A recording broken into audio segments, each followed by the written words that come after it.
Your home for local sports is Sports Radio 1350 WOYK.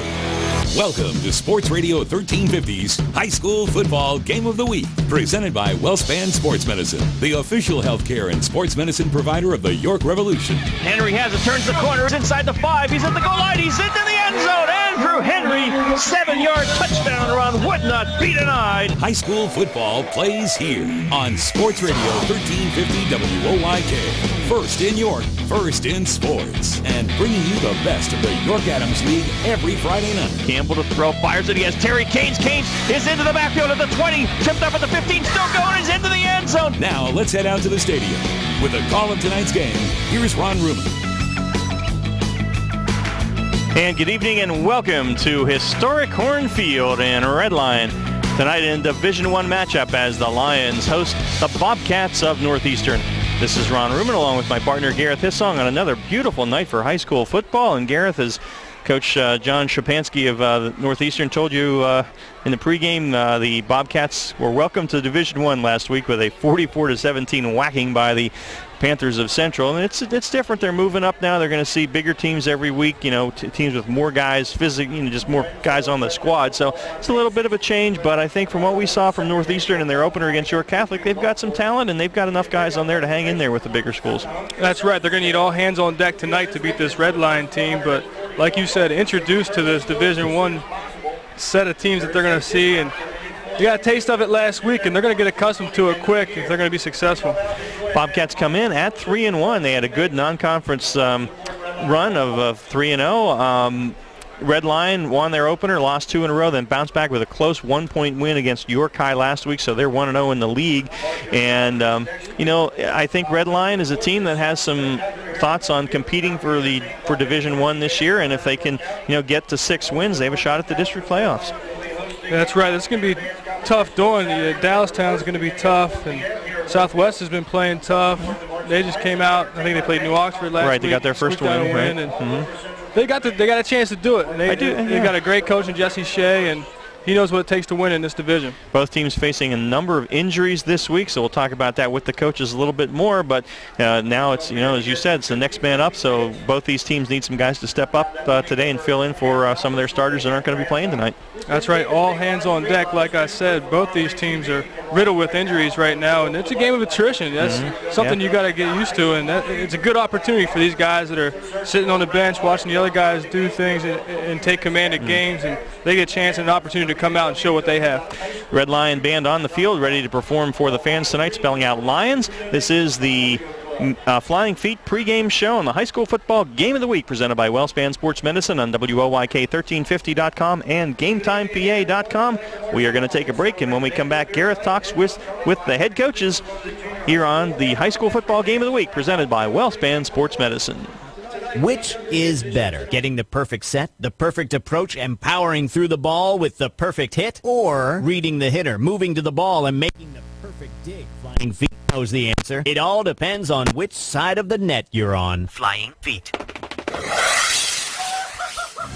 Flying Feet Sports Shoes is Central PA's home court for volleyball, featuring the names that know the game: Mizuno, Asics, and Adidas. Flying Feet offers volleyball spandex and shorts and the best selection of knee pads around. Flying Feet is also your active ankle connection, the same active ankle braces chosen by coaches and players at the college level.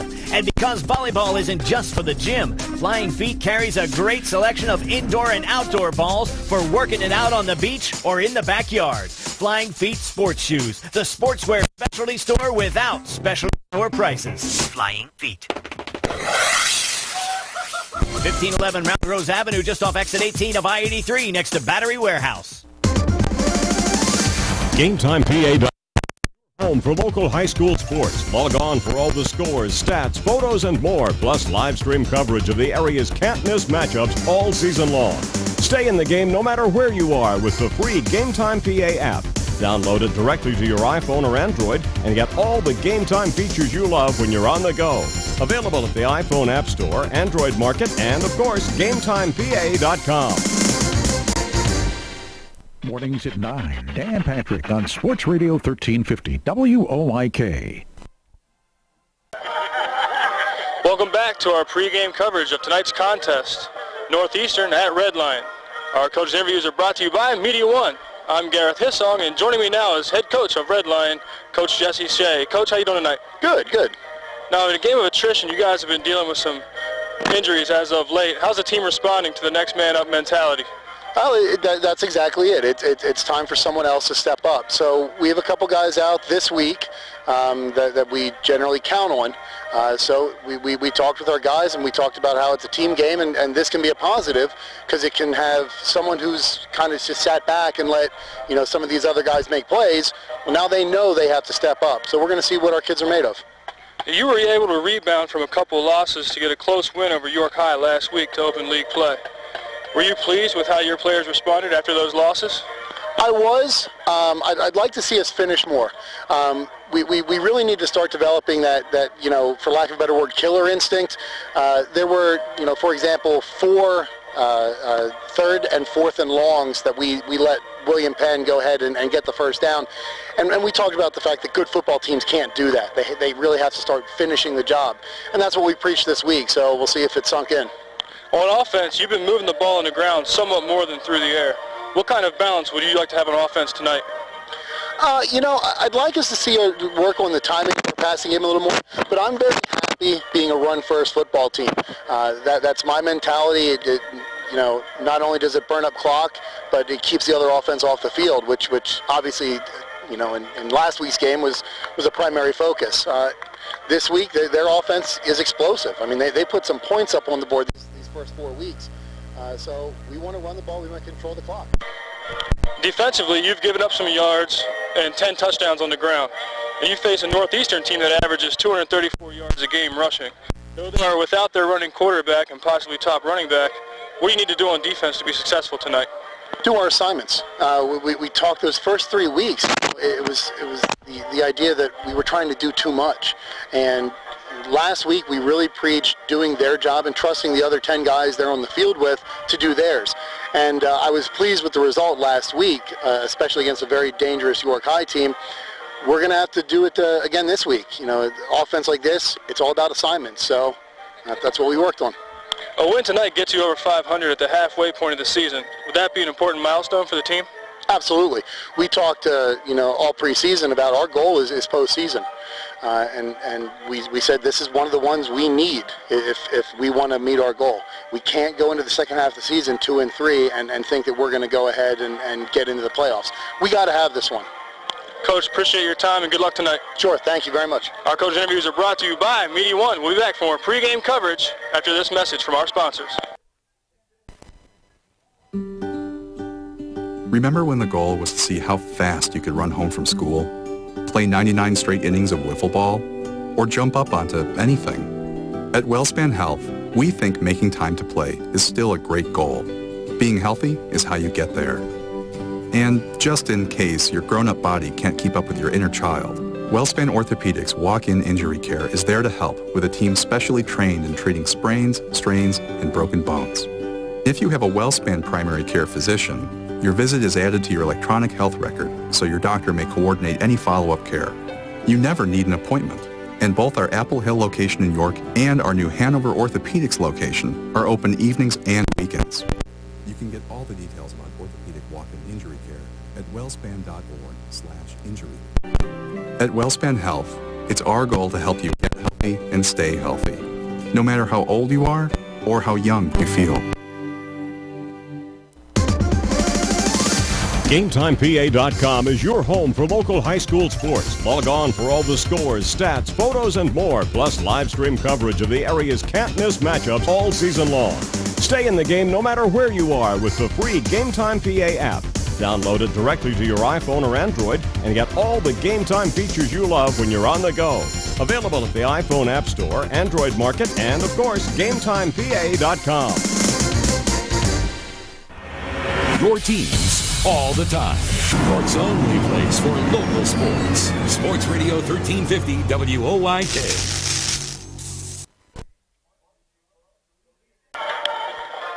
Welcome back to our Flying Feet pregame coverage. Our coaches' interviews are brought to you by Media One. I'm Gareth Hissong, and joining me now is head coach of Northeastern, Coach John Shapansky. Coach, how you feeling tonight? Doing well. First, how is Cody Reeser? Cody's still a little dinged up. His foot's not 100% yet, so you're not going to see him tonight. Trying to wait till he's 100% till he returns. And you've had key injuries, including the quarterback Marcus Josie. How's the team responding to stepping up with a couple of key players being out? Yeah, it was something that our heads were down there for a minute about it, but our next guys have stepped in pretty well, and the team is rallying around those guys, and we're supporting them, and they're doing a nice job for us. And with Blake Einzig at quarterback and still having Chris Wack in the backfield, what do you want to do on offense tonight? Our focus, once again, just like all year, has been still to run the ball efficiently. I think this is going to be a very physical game. They got some nice-sized kids. They're physical. They play football very well. And our goal is to establish the run game first. And defensively, Red Lion runs more than throws. Though they are averaging 75 yards a game through the air, what's your keys on defense tonight? We want to stop the run. Like you said, they like to pound the football, and we're kind of a lot alike in what we do. We like to establish the run. So I think it's going to come down to winning the line of scrimmage tonight for both teams, and we'll see what happens. What did you say to your players about bouncing back from your first loss and first league game following the 3-0 start to the season? Well, we got welcomed into Division I football. It was our first contest in Division I, and we have to rebound. Last week is over with, and we're moving on, and we're still in Division I, and that's not going to change. So we've got to play up to the level of our competition, which is a high level, but that's what our expectations are. Good seeing you again. Appreciate your time, Coach, and good luck tonight. Thank you. Our coaches' interviews are brought to you by Media One. We'll be back for more pregame coverage after this. Hunters Hill Orthodontics is a longtime staple in the orthodontic care community. They have offices in York and Dillsburg, and their practice's top priority is to provide you with the highest quality orthodontic care in a friendly, comfortable environment. Call our York office at 767-6694 to make your appointment, or in Dillsburg, call 502-1180. We've got your smile at Hunters Hill Orthodontics.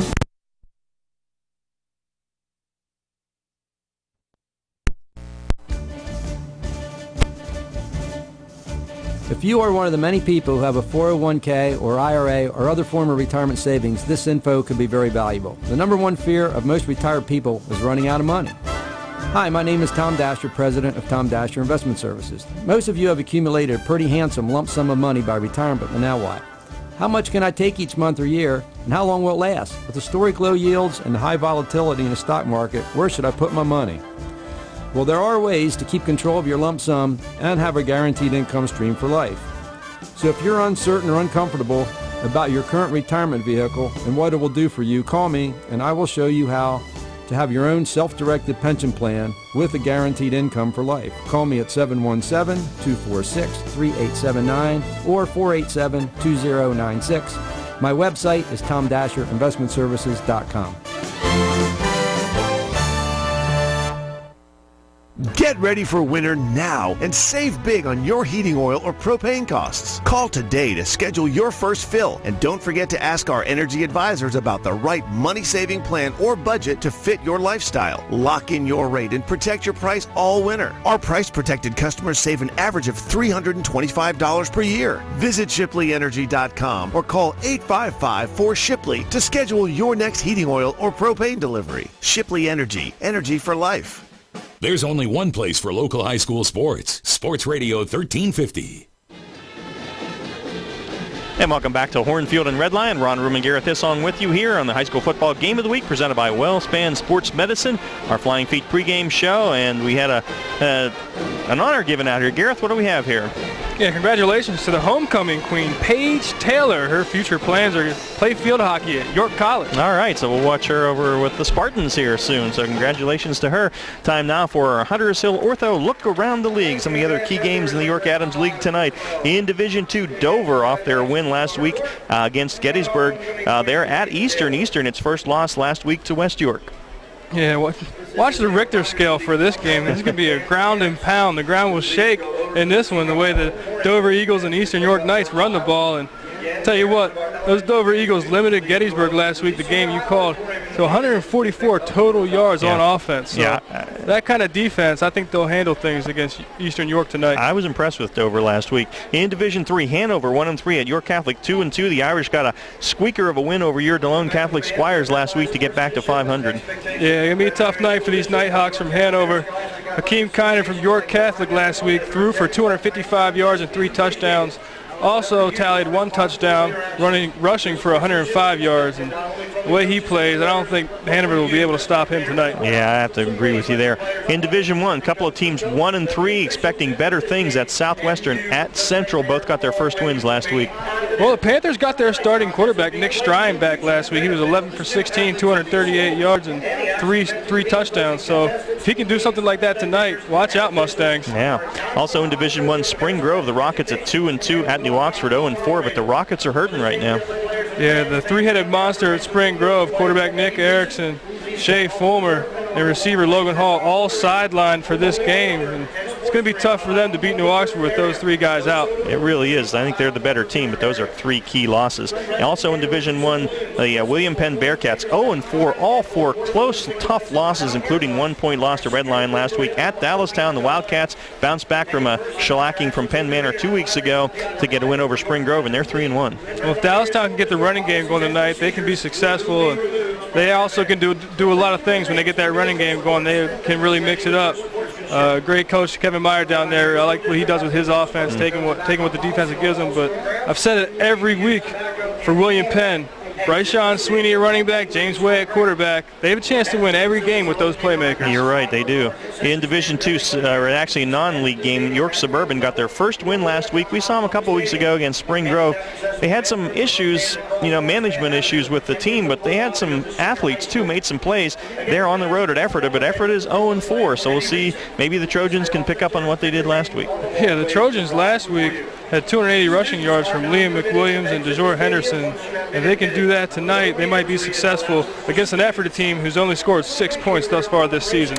And in Division II, West York 3-1 at Kennerdale. The Rams are 1-3 on the season. Keep it chugging with Ross Campbell, 227 yards and 6 touchdowns last week. He also threw 8 for 11 with a touchdown. If he gets it going tonight, it's going to be a very, very tough game for the Rams to get anything going. Could be Wayne McCullough's Central PA Game Day Aunt Nellie game tomorrow morning. We'll see. By the way, make sure you tune in for Wayne tomorrow, 9 to 11. Get your sports weekend started. That is our Hunters Hill Ortho look around the league as we get ready for Northeastern at Red Lion tonight. We're going to take a break, come back with the starting lineups from Trish Hauser, your local State Farm agent. This is the York Adams League High School Football Game of the Week presented by WellSpan Sports Medicine on WOYK1350.com and GameTimePA.com. If you've ever been charged with a crime, you know it can be a frightening and stressful time. You have a right to legal representation, which is crucial to assisting you through this difficult time. Criminal charges often carry consequences beyond fines, and often charges such as a DUI can have an impact on your driver's license, employment, and automobile insurance. The law offices of Griffith, Strickler, Lerman, Salamis, and Calkins can help you in these matters. We have experienced attorneys who primarily focus on these areas and are prepared to represent your interests in a diligent and vigorous manner to achieve the best possible result for you and protect your rights under the U.S. Constitution. Our experience, skills, and candid advice will guide you through this process and help you obtain the best result under the particular circumstances of a case. Call us today at 757-7602 for a free consultation, or visit us at our website at gslsc.com.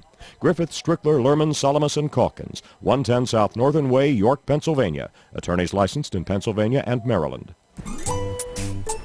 Broadway Transmission?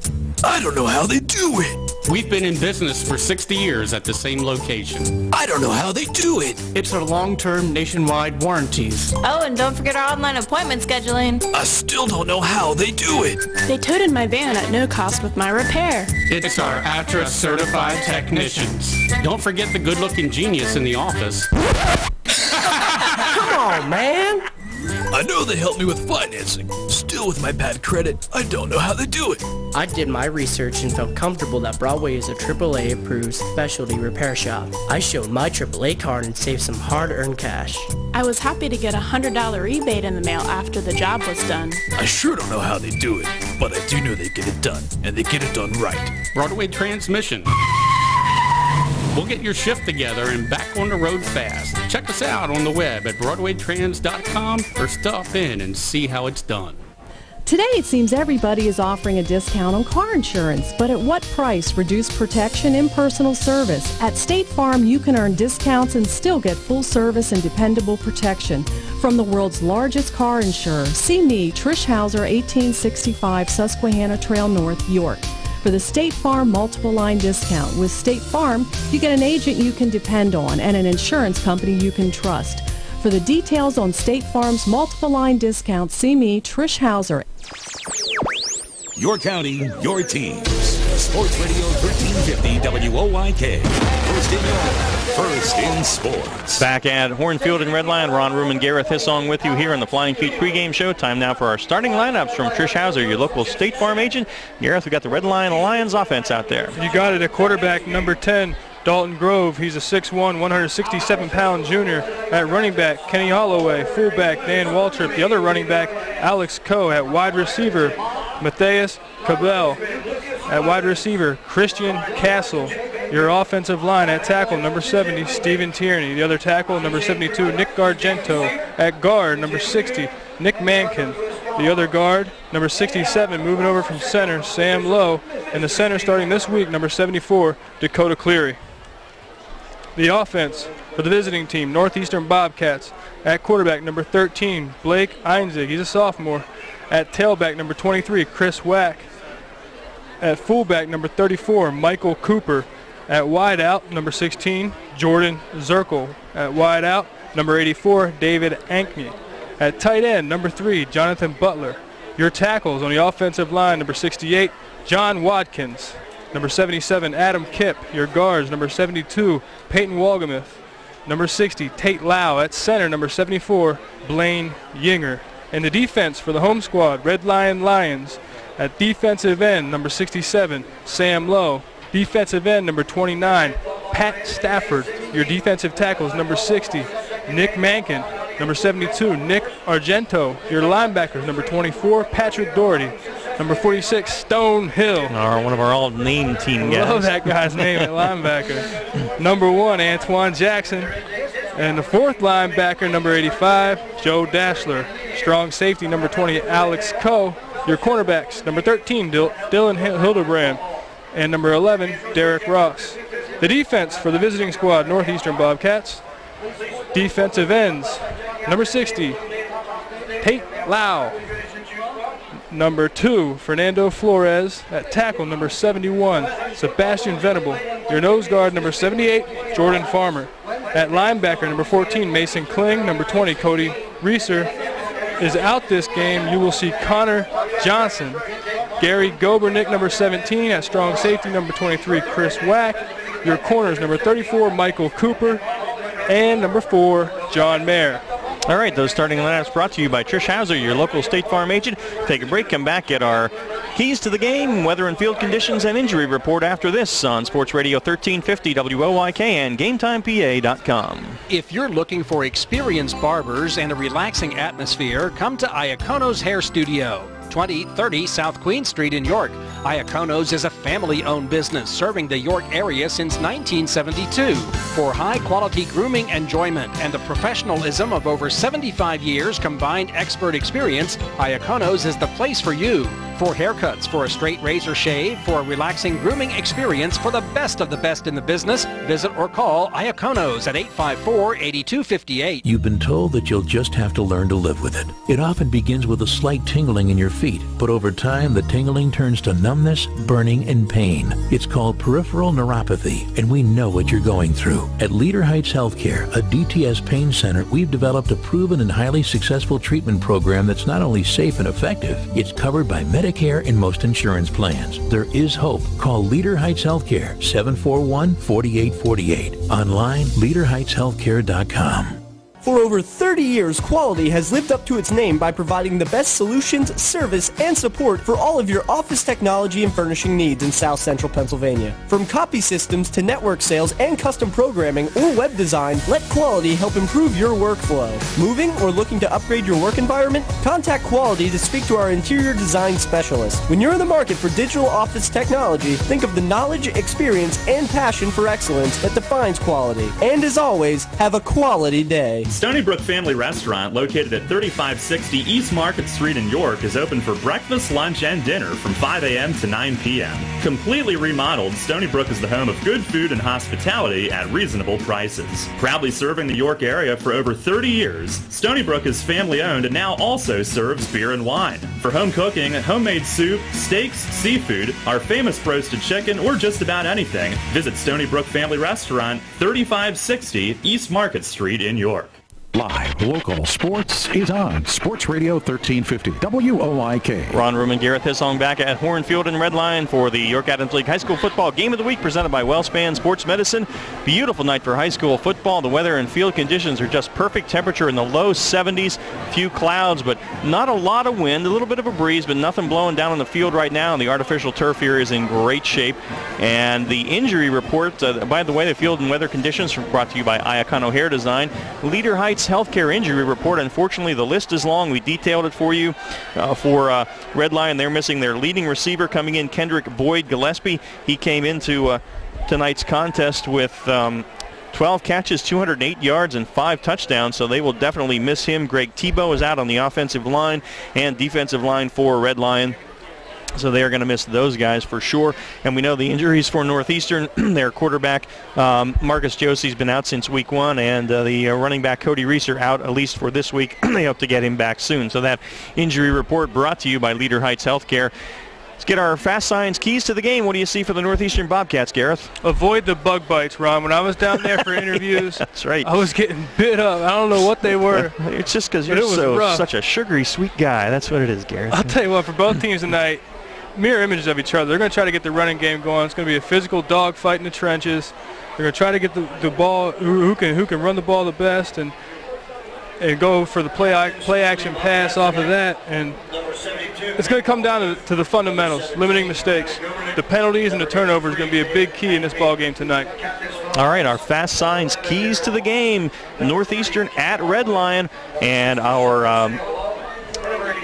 that was our Unique Physique keys to the game. Unique Physique keys to the game. Our Fast Signs opening kickoff comes your way right after this. You're listening to the York Adams League High School Football Game of the Week presented by WellSpan Sports Medicine on WOYK1350.com and GameTimePA.com. Every day, Fast Signs helps businesses like yours with their visual communications. We ask the right questions, recommend smart solutions, and help you build your business. Our knowledgeable consultants uncover your communication challenges and provide visible solutions. At Fast Signs, we're innovators, planners, and designers. We're more than fast, more than signs, and we're more than ready to help. Contact Fast Signs today. Visit our store next to Sam's Club in East York or visit us online at fastsigns.com. We are Penn State. Are you? Attention high school juniors and seniors. Adult learners and veterans. Do you want to become a Penn State student? Don't miss the Penn State York event Saturday, October 18th from 9 a.m. till 2 p.m. Learn about the admission process. Meet faculty and students. Investigate financial aid options. And tour the York campus. Explore the major programs offered at Penn State York and our university-wide 2+2 program. Lunch will be provided Saturday, October 18th. Call Shelley at 717-771-4040 or email mdradick@admissions.psu.edu. True Value Plus has a rather colorful question for you. Do you want the wall color you love to stay richer and truer longer? Yeah, we thought so. And if that's the case, True Value suggests insisting on super premium Aura interior paint by Benjamin Moore. Stop by True Value Plus in Shrewsbury and see for yourself why Aura sets the standard in excellence.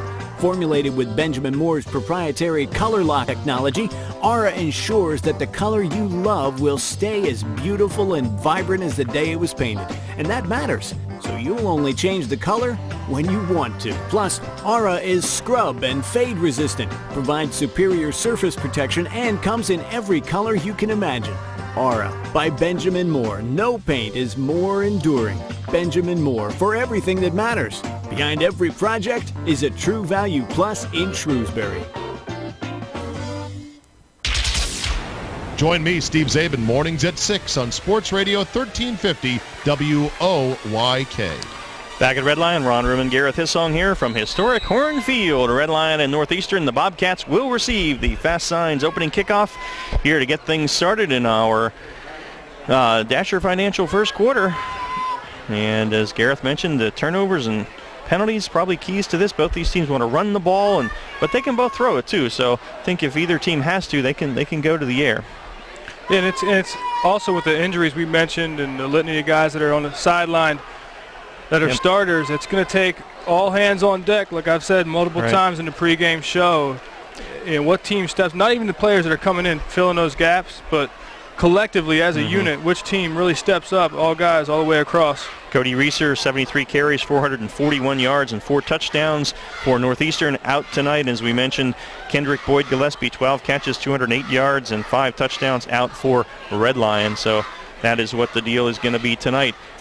For Red Lion, kicking off tonight will be Nate Olson, and deep for Northeastern, Tamar Willis and Houston Hoffman. The Bobcats will go left to right as we see it. And looks like Sam Emig may be doing the kicking there. He is. He's going to be booting it, so he was their kicker. They said Olson would be doing the kickoffs tonight, but Emig's going to boot it. Excited to see Stonehill on defense in the first possession. And Emig approaches the ball and hits it. It's a low line drive kick, and Houston went through his hands, and he's going to have to pick it up back at the 1. Cuts to the outside now, made a guy miss up the far sideline at the 20. Cuts back inside and out to the 31-yard line. So a nice return that time by Michael Cooper that was. Made something out of nothing there as he didn't catch it at the 10, picked it up back at about the 1 or 2, and got all the way out to the 32-yard line. So that is where Northeastern will start, 1st and 10. Yeah, mistake right there, number 20, Alex Coe, giving up the leverage on that outside lane, allowing Cooper to make something out of nothing and get out to the 32-yard line.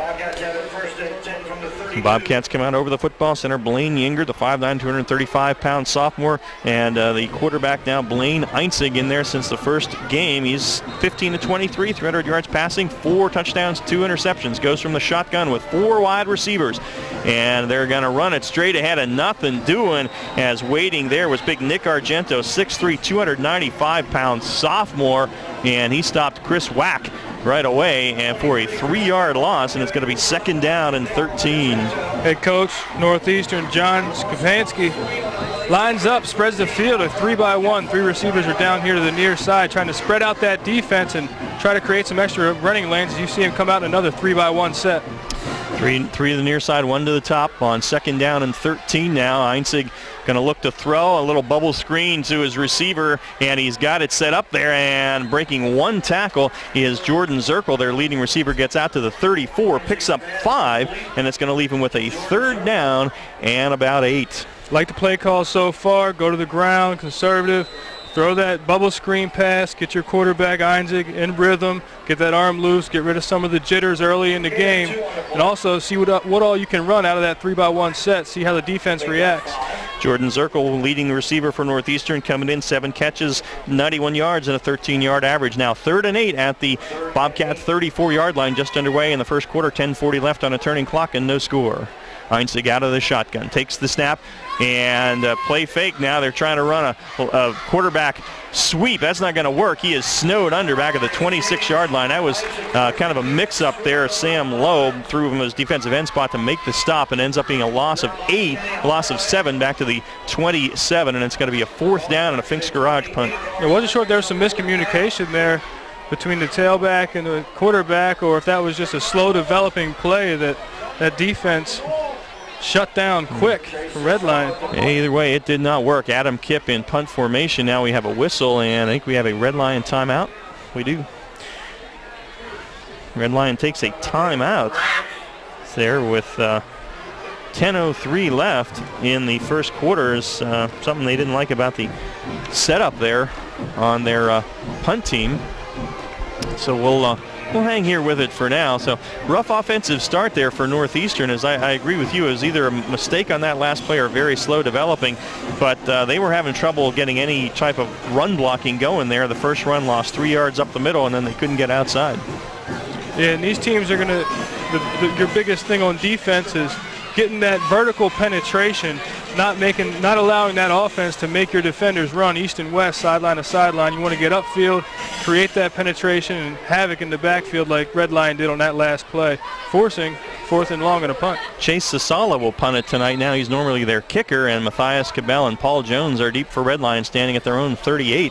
Good snap, and Sasala puts the foot to it. It's low, and it's going to be fielded. Jones, a late call for the fair catch, made it at the 43-yard line. So after the 3 and out, Red Lion gets the ball in good field position at their own 43 for their first offensive set tonight. And look for some similar plays from Red Lion, just keeping it conservative, keeping it on the ground, and using some different formations, seeing how the defense reacts early in this ball game, and get their quarterback, loosen his arm up, getting a rhythm a little bit. Same kind of conservative play calls I think we'll see on both sides. Quarterback Dalton Grove, a 6'1", 167-pound junior. He's 31 of 62 passing for 297 yards, 5 TDs, and 2 picks. Lions sent a wide receiver each way, and out of the pistol will work Grove with a running back Holloway beside him to his right. And Holloway gets it, and he is tripped up and taken down in the backfield as a nice play is made there by Mason Kling, 5'11", 170-pound sophomore linebacker who shot through and took Holloway down at the 39 for a 4-yard loss. And I'm talking about that defensive penetration, getting upfield, playing on the offensive side of the ball, and right there you see the defensive lineman doing a great job giving a surge against that offensive line of Red Lion, and nothing doing for Holloway. Loss of yardage right there, setting up 2nd and 14. Holloway 56 carries, 205 yards coming in there, leading rusher, and a couple of touchdowns. 2nd and 14 now for the Lions. Grove will go out of the shotgun. They bring a blitz, and they pick it up, get it off a drop, had it out there to his receiver in the flat, but it was, or not in the flat, in a little slant pattern. It was dropped. That was James Jackson, who was in there at a receiver for the Lions, but that one was dropped, and it's going to be 3rd down now and 14 for the Red Lion Lions. Good alertness right there by number 2, Fernando Flores, junior, 6'1", 195, putting his hand up and getting in the vision of the wide receiver, potentially causing that drop. And I talked about limiting mistakes, penalties, and turnovers, and drops is another mistake you want to avoid, as they are drive killers. 3rd and long now for the Lions, and Grove rolling to his left, looking to throw under pressure, fires it out here, has his man short of the 50-yard line. Now good defense right there on the spot for Northeastern was Fred Mulba, and it was received Matthias Cabell right there, running a nice route. Good job coming back to the ball, getting his hands up there, making a nice fingertip grab, but defense right there, forcing the 4th and 6 and a punt. All right, pickup of 8 on the play, so it's going to be 4th down and a Finks Garage punt coming your way here. And good kick, hits at the 25, takes quite a Red Lion bounce inside the 10. Well, that's when they should have fielded all the way down to the 2-yard line, so a great punt, as it turns out, for a Red Lion there after the 3 and out for them. And so Northeastern will take over at its own 2-yard line. No score here in our Dasher Financial first quarter with 8:27 remaining. Yeah, big mistake right there by Michael Cooper. Not sure why he didn't just fair catch that ball. I don't know if he didn't track it well or what was the case, but not what you want to do is starting at the 2-yard line to shadow the field goal over your back, and Red Lions got turned up on defense and try to get a safety right here. So we'll see what Northeastern can do. Their quarterback Einzig is in the end zone and hands it off to Wack. A little bit of a hole. Chris Wack out to about the 6-yard line before he is met by a bunch of guys in the middle of the defense, but he'll get about 4 on that first down run. It'll be 2nd down and 6, so at least they got a little bit of a push that time by the offensive line. Yeah, nice hole right there created by that offensive line. Looked like the linebackers for Redline are playing on their heels a little bit, not running up into fitting in those run fits and filling those alleys quick enough. Great gain. Get a first down, try to get a first down and work on this field position a little bit for Northeastern.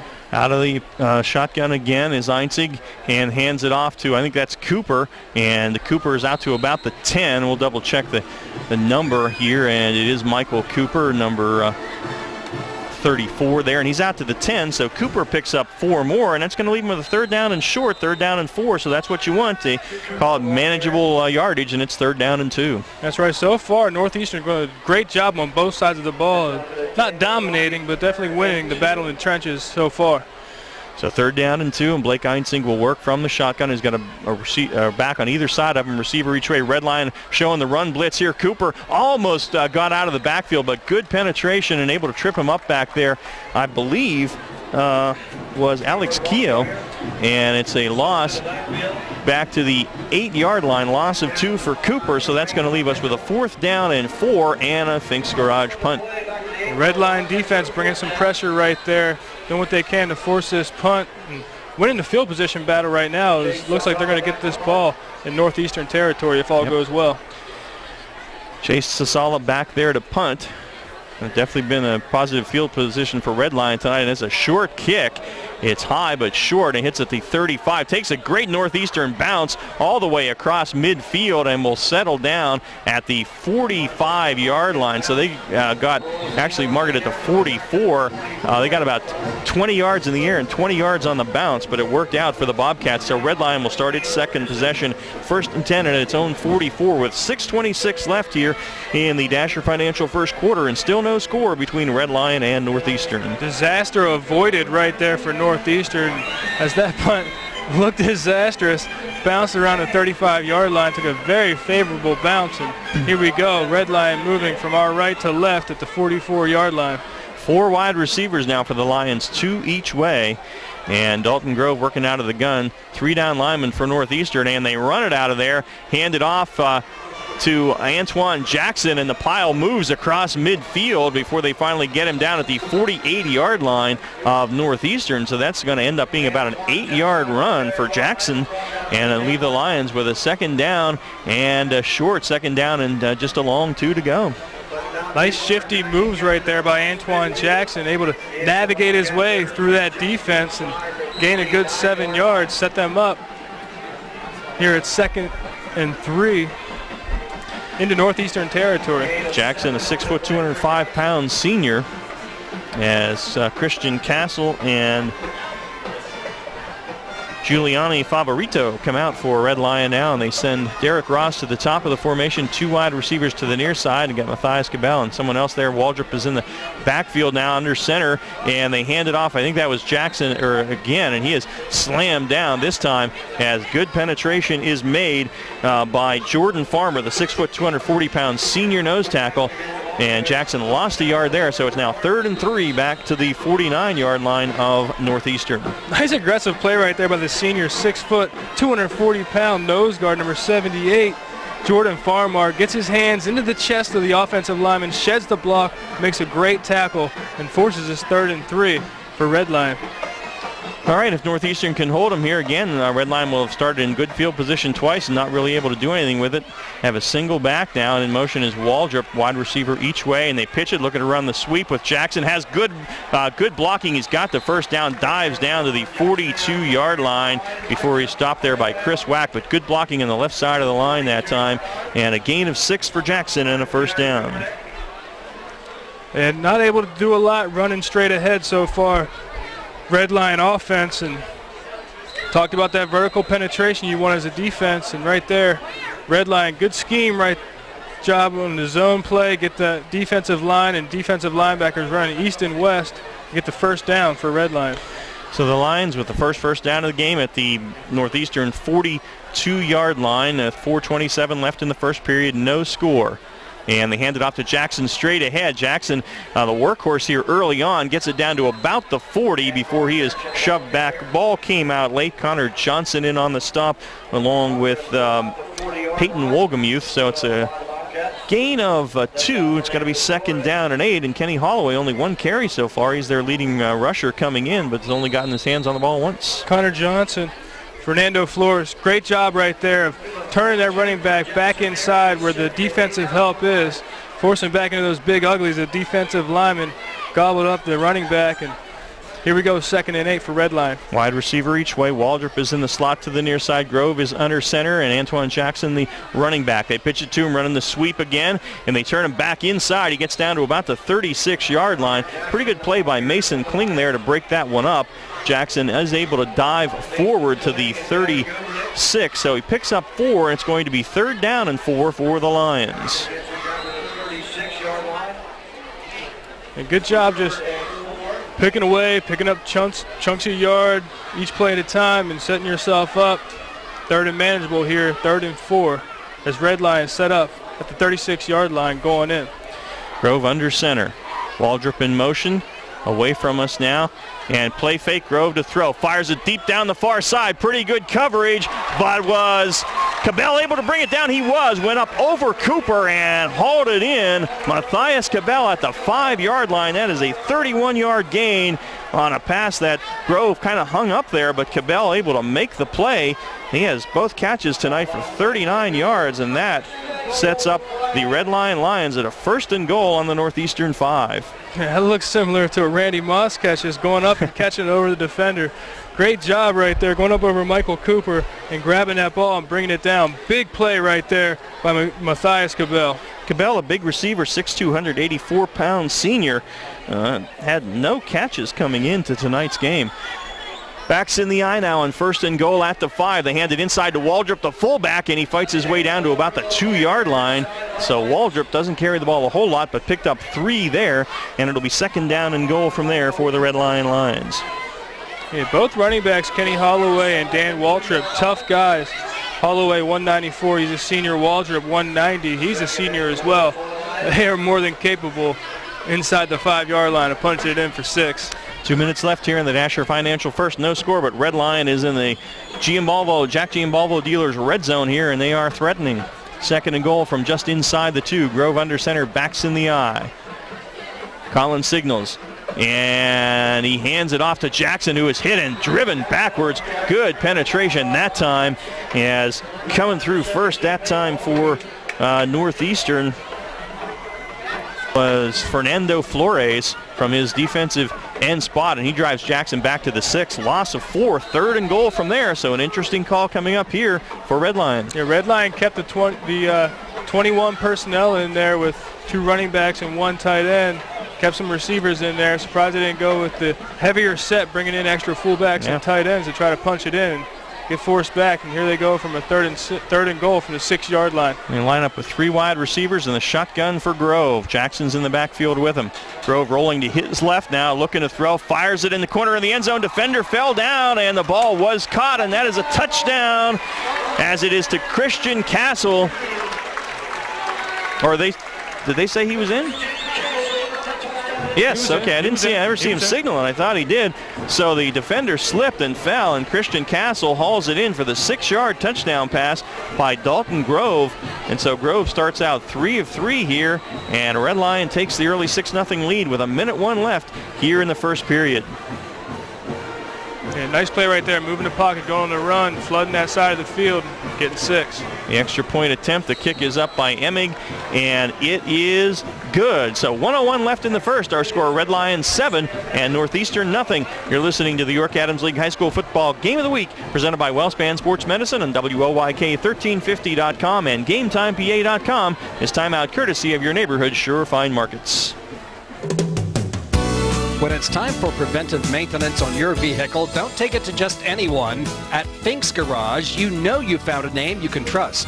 We're a Napa Auto Care Center located at the rear of 929 Linden Avenue in York, and the technicians we employ are trained professionals. We hope knowing that we're here to serve you gives you peace of mind. Call us at 854-5175 for an appointment. Remember, being broken down stinks. Let us fix your car at Finks. Hi, this is Jesse Shea, head coach of the Red Lion Lions. You're listening to the High School Football Game of the Week, presented by WellSpan Sports Medicine on Sports Radio 1350 WOYK. First in York, first in sports. And Jesse Shea's guys get on the board first here, and we have our scoring recap now presented by Yorktown Roofing and Siding. Impressive drive right there. After a big pass play hauled in by number 88, Matthias Cabell, they got down to the 5-yard line and able to punch it in after a 9-play drive. Took up 5 minutes, 25 seconds, 56 yards. It was capped off with a 6-yard touchdown pass, Dalton Grove, to wide receiver Christian Castle. And with 1 minute and 1 second left in the first quarter, Red Lion leads 7, Northeastern 0. All right, Gareth, thank you very much. And a Fast Signs kickoff now coming as Sam Emig approaches the ball, hits it, and a good high kick this time is going to be taken by Cooper at back of the 2. Almost fell. Now at the 10, cuts to the outside, made the first guy miss again across the 20 and out of bounds at about the 28-yard line. And Michael Cooper is a slippery guy, and he, for the second time, made the first guy miss. And so Northeastern is going to start at its own 29-yard line, trailing 7-0 now. And I think Northeastern needs to put a little bit of a drive together because Red Lions really kind of had the better of this first period so far. Yeah, they really have. They've been holding on to the ball much longer than Northeastern. But here we go with Northeastern, their third possession of the game. See if they can get a first down. So far, just 2 3-and-outs. Heinzig working out of the shotgun as a single back and 4 wide receivers, 3 near side, 1 top. They go left to right. Rolling right as Heinzig has time, fires it, has a man. It's Gobernick, I believe, out at the 39, 40-yard line. It is Gary Gobernick, and he is dropped there by Patrick Doherty, but that is a gain of 11 yards and a first down. A good-looking throw by Blake Heinzig. Yeah, great job right there by Blake Heinzig. Threw a strike. Impressive ball right there. Nice tight spiral right where the wide receiver wants it. And there's that first down I just mentioned.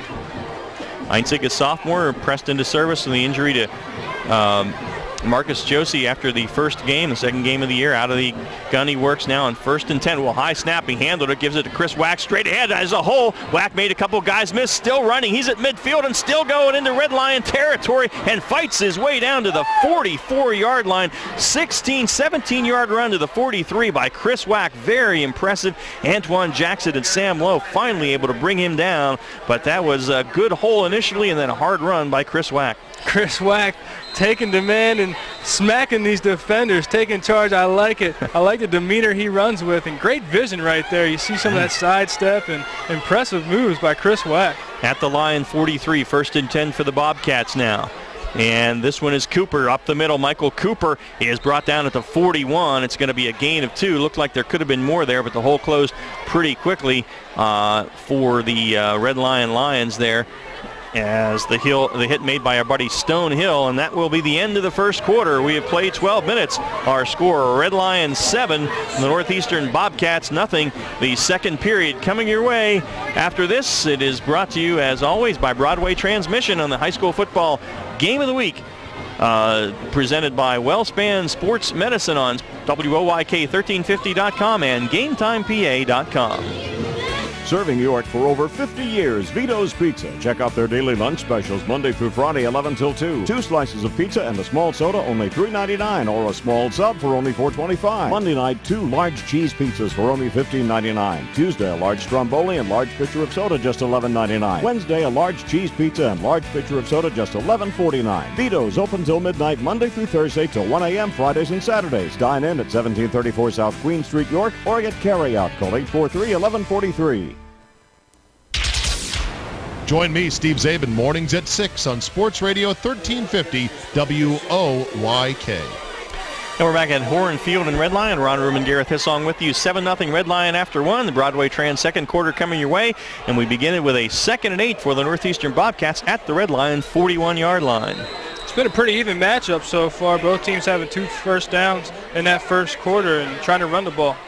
Heinzig hands it off here, and there's a nice hole for Wack. Wack into the secondary at the 35, making guys miss, and fights his way down to the 29-yard line. That's a 12-yard gain for Chris Wack, who finishes his runs as you want your running back to do. Going forward, he picks up 12, and it's going to be a first down for the Northeastern Bobcats. And great job again right there by Chris Wack. I mentioned earlier his vision is incredible, which allows him to make all these shifty moves and hurdle players when needed.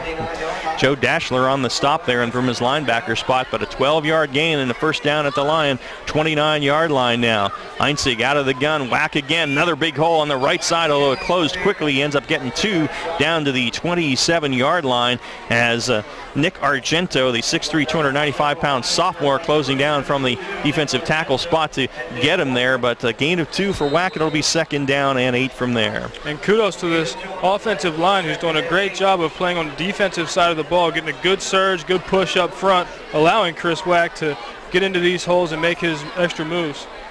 2nd down and 8 now at the Lion 27-yard line. Einzig again out of the pistol formation here, and he faked it to Cooper, gives it to Wack, who's hit in the backfield, and he's not going to get away this time. Great penetration. Kenny Holloway and Sam Lowe came out of there with a football, but I believe they whistled this thing dead. Wack is dropped at the 32-yard line, so that is going to be a loss of 5, and it's going to leave a 3rd down, and they mark this thing at the 33, loss of 6. So it's going to be 3rd down and 14 from there. Great penetration. And so we see Kenny Holloway not playing on offense, but playing their defensive tackle tonight for Red Lion, and he shot through and made the stop, and it's 3rd down and long now, 3rd and 14 for Northeastern. And just as I give compliments to the offensive line, they rest on their laurels. Great job by that defensive line and Red Lion getting good penetration. 4 wide receivers on 3rd and long now. Einzig will throw, 4-man rush, has some time, now runs out of time, and he is going to be sacked. He's going to go down back at the 36-yard line, and coming through there to make that was big Nick Argento, that sophomore, 295 pounds, and Einzig is dropped at the 37. That's a loss of 4, and it's going to set up a 4th down, and what looked like a very promising drive for Northeastern is going to end up with a Fink's Garage punt. Yeah, pocket closed very quickly right there, and quarterback was seized by the defense. No chance of doing anything. We'll see a punt right here. 9:40 left in the Broadway Trans second quarter. Still 7-0 Red Lion. Now Sasala to kick. Gets the snap and puts up angling for the corner there. Pretty good angle kick. Hits at about the 10. Takes a bit of a Bobcat bounce inside the 5, and they down it at the 1-yard line. Great coverage on the special teams by Northeastern. The Red Lion will start at its own 1-yard line. So what that drive did for Northeastern, if nothing else, Gareth, it flipped the field position, which has been in Red Lion's favor all night. Now it's up to that Bobcat defense to keep the Lions down here. Right, and it also gave that offense some extra confidence. Those first 2 possessions were 2 3-and-outs, and they rattled off 8 plays right there, get 3 first downs, and get a little extra confidence. And broke down late, lost some yardage on a run play, and had no pass protection, couldn't get a pass off, had to punt, but they get a little extra confidence on that offense. And like you said, great field position. See if their defense can make a big play right here. Lions in their home uniforms, black with the gold helmets, now on their own 1. Backs in the eye behind the quarterback Grove, wide receiver each way, and they run a quarterback sneak as Northeastern crowded the line. Now they throw him back into the end zone, but they say his forward progress was stopped just about the line of scrimmage for Dalton Grove. May have actually got a half-yard. We'll call it no gain, essentially, and it's going to be, they mark it again at the 1. It'll be 2nd down and 10 from there, but boy, a good surge by the line, and the linebackers are crept up there for Northeastern. Yeah, that was close. I think the officials made a great call right there, giving him a half-yard on that forward motion, but great job of that defense making it close and making it tough, and you got to earn everything when you're down with the field goal post over your shoulder. Taylor Uberte runs in with the play for Red Lion, 2nd down and 10 from their own 1-yard line. Play clock down to 3. They're going to have to hurry, and Grove gets the snap, another quarterback sneak, and he is he squirted through to the 5. The whole pack was still there, but Grove able to fall forward and pick up 4 yards on that 2nd and 10. So it's now 3rd and 6 from the 5-yard line with 8:20 left here in the second, and Red Lions still leading it 7-0. Yeah, they're going to keep the big bodies in there. Looks like 2 tight ends and 2 running backs. Be interesting to see what kind of play they call here on 3rd and 7 on the 5-yard line coming out. Yeah, they can try and pick it up. They'll send 3 wides. You don't want to make a mistake down here, but we'll see what they do. Grove is in the shotgun now, puts Waldrop in motion, and he's rolling right. They're going to throw. Fires it, loops it out here, and incomplete. He was going for Christian Castle at about the 25. Pretty good coverage by John Marr, who was right there with him. Castle dove, couldn't come up with it. So on the incomplete pass, that leaves the Lions with a 4th down and 6 from their own 5-yard line and a Finks Garage punt as Dominic Eiler will be booting it out of his own end zone. Yeah, great coverage right there, Northeastern defender, and Marr doing a great job staying with the wide receiver. Would have seemed like to see the quarterback, Dalton Grove, throw that ball a little bit more outside over the shoulder and give Christian Castle a chance to make a play closer to the sideline. Here's the snap. Eiler gets it away. Fairly short kick. Cooper runs up, fields it on the run at the 35, inside the 30, the 25, and outside at the 20 and down to the 19-yard line as Dan Waldrop makes the tackle. But talk about flipping the field position. Northeastern will start 1st and 10 at the Red Lion 19. We'll take a quick break. Back after this.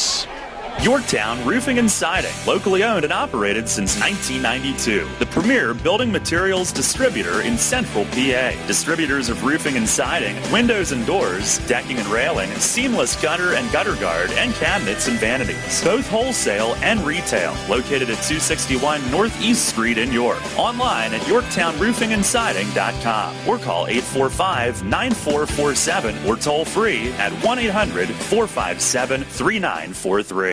Hi, this is John Shapansky, head coach of Northeastern Bobcats. You're listening to the High School Football Game of the Week presented by WellSpan Sports Medicine on Sports Radio 1350 WOYK. First in York, first in sports. And on 1st down, Chris Wack is dropped for a 3-yard loss to the 22. Nick Argento is having his way in the middle of that line. Got through there, and it's 2nd and 13. Out of the shotgun will go Einzig now. Single back is Wack behind him and puts a man in motion. It's Ankney, and he hands it to him. Ankney trying to get outside, stiff arms a man at the 25. Can't do it. Antoine Jackson there to drag him down. Good play by Jackson to prevent Ankney from getting to the corner. He lost a yard to the 23, so it's going to be 3rd down and 14 now, and Northeastern on the verge of wasting this great field position. Great play right there by Antoine Jackson. Staying with it, that stiff arm can be tough to bring down a ball carrier, right? Ankney's got a good stiff arm. Great job staying with it and pulling the ball carrier down to the ground, forcing 3rd and 14. So the ball at the Lions 23 after the Northeastern defense held Red Lion inside its own 10-yard line. Got great position on the return by Cooper to 19, but now 3rd and 14. 3 wide receivers as the Bobcats go right to left. Einzig to throw, stands in the pocket, fires it now, and overshot his man who was open. That was Jordan Zirkle at the 5, and just threw it too high. Ross was on the coverage, but the position inside was held by Zirkle, but it's incomplete. It's 4th down now, and this is a position where you're going to have to go for. You're at the opposing team 23-yard line.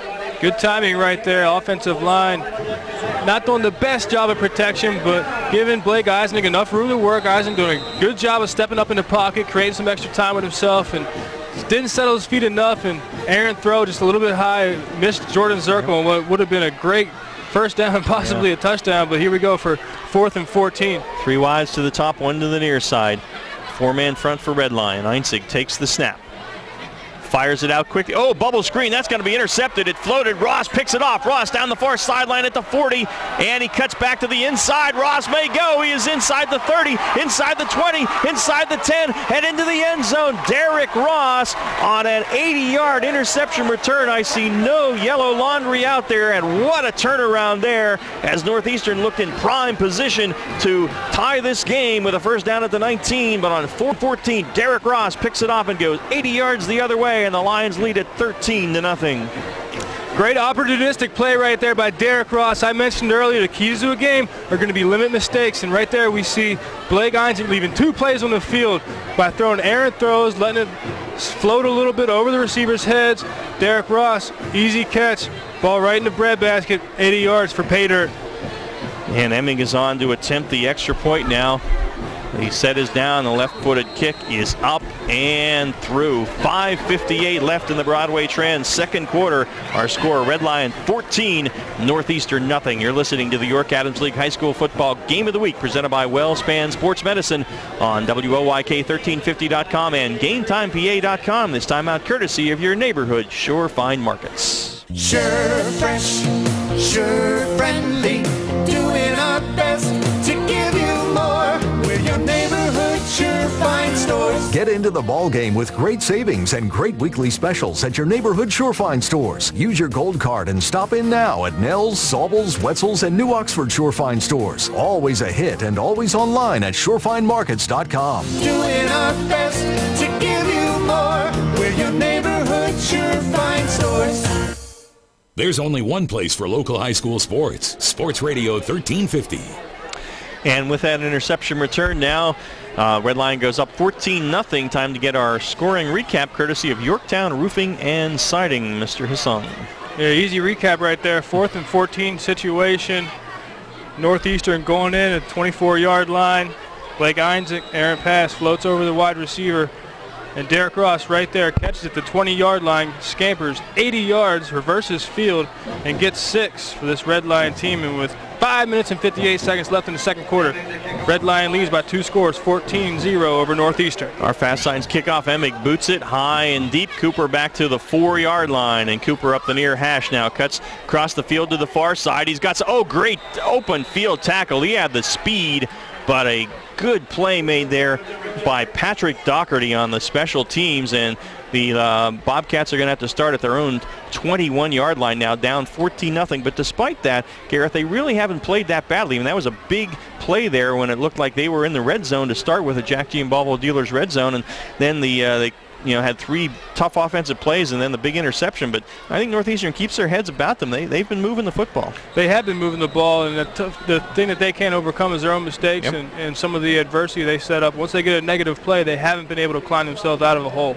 On first down, out of the gun, Einzig hands it off. It is, I believe that's Chris Wack trying to follow his pulling guard there, and got a couple out to the 22-yard line, a gain of 1. Pretty good defensive play there. It's got to be 2nd down and 9. And Chris Wack, he's really a great running back. He's got great vision and great balance. The vision you see is how he times up his runs. He'll slow play it in the backfield, and as soon as the hole opens up, he'll burst with his speed through that hole. Or if the hole's there now, he can turn it on, put a foot in the ground, and get north. 3 wide receivers now on 2nd and 9. Einzig to throw. Stands in the pocket, in some trouble now, trying to run away from it. And he is going to go down again. His 3rd sack tonight. He's back at the 22-yard line. As Argento was through, Sam Lowe was through. And I think also in there was Joe Dashler. And it's back at the 17 or 18-yard lane. Would be a loss of about 5 or 6. And the officials are talking. Is there a flag there somewhere? I didn't see any. Yeah, you like to see what a quarterback can do in a muddy pocket. Einzig having a tough time right there, keeping his eyes downfield as he's trying to buy some time. He had wide receiver David Ankney wide open downfield on the far sideline. Wasn't able to keep his eyes up and make a play. There is a flag down there. I didn't see it on the far side, and the official's going to tell. Now they're picking it up, waving it off. So there was apparently no penalty. So the sack will go, and that moves it back to the 17-yard line. It's a loss of 5, and it's going to set up Northeastern with a 3rd down and 14 now at their own 17-yard line. Clean ball game so far, 0 penalties as we click down to 5 minutes left in the second quarter. Big 3rd down here for Northeastern. Like to see them at least get some positive yardage so they can kick it away. They don't want to get down 3 scores. We're under 5 minutes and a half here if they can avoid it. 2 wide receivers to the near side, 2 backs in the backfield. Out of the pistol goes Einzig. Takes the snap. 4-man rush. Rolling to his left. Einzig fires it. Gets it out to the 20-yard line to Wack, who is whacked there, if you'll pardon the pun, and he is brought down. Good initial hit there by Dylan Hildebrand. Then he got some friends to come with him. So it's a gain of 3 on the completed pass, but it's still going to leave Northeastern with 4th down and 11, and that's going to be a Finks Garage punt. We welcome punts here, Ron. Oh, do we? Okay, good. Stonehill runs downhill, and Chris Wack can whack anyone you want. All righty.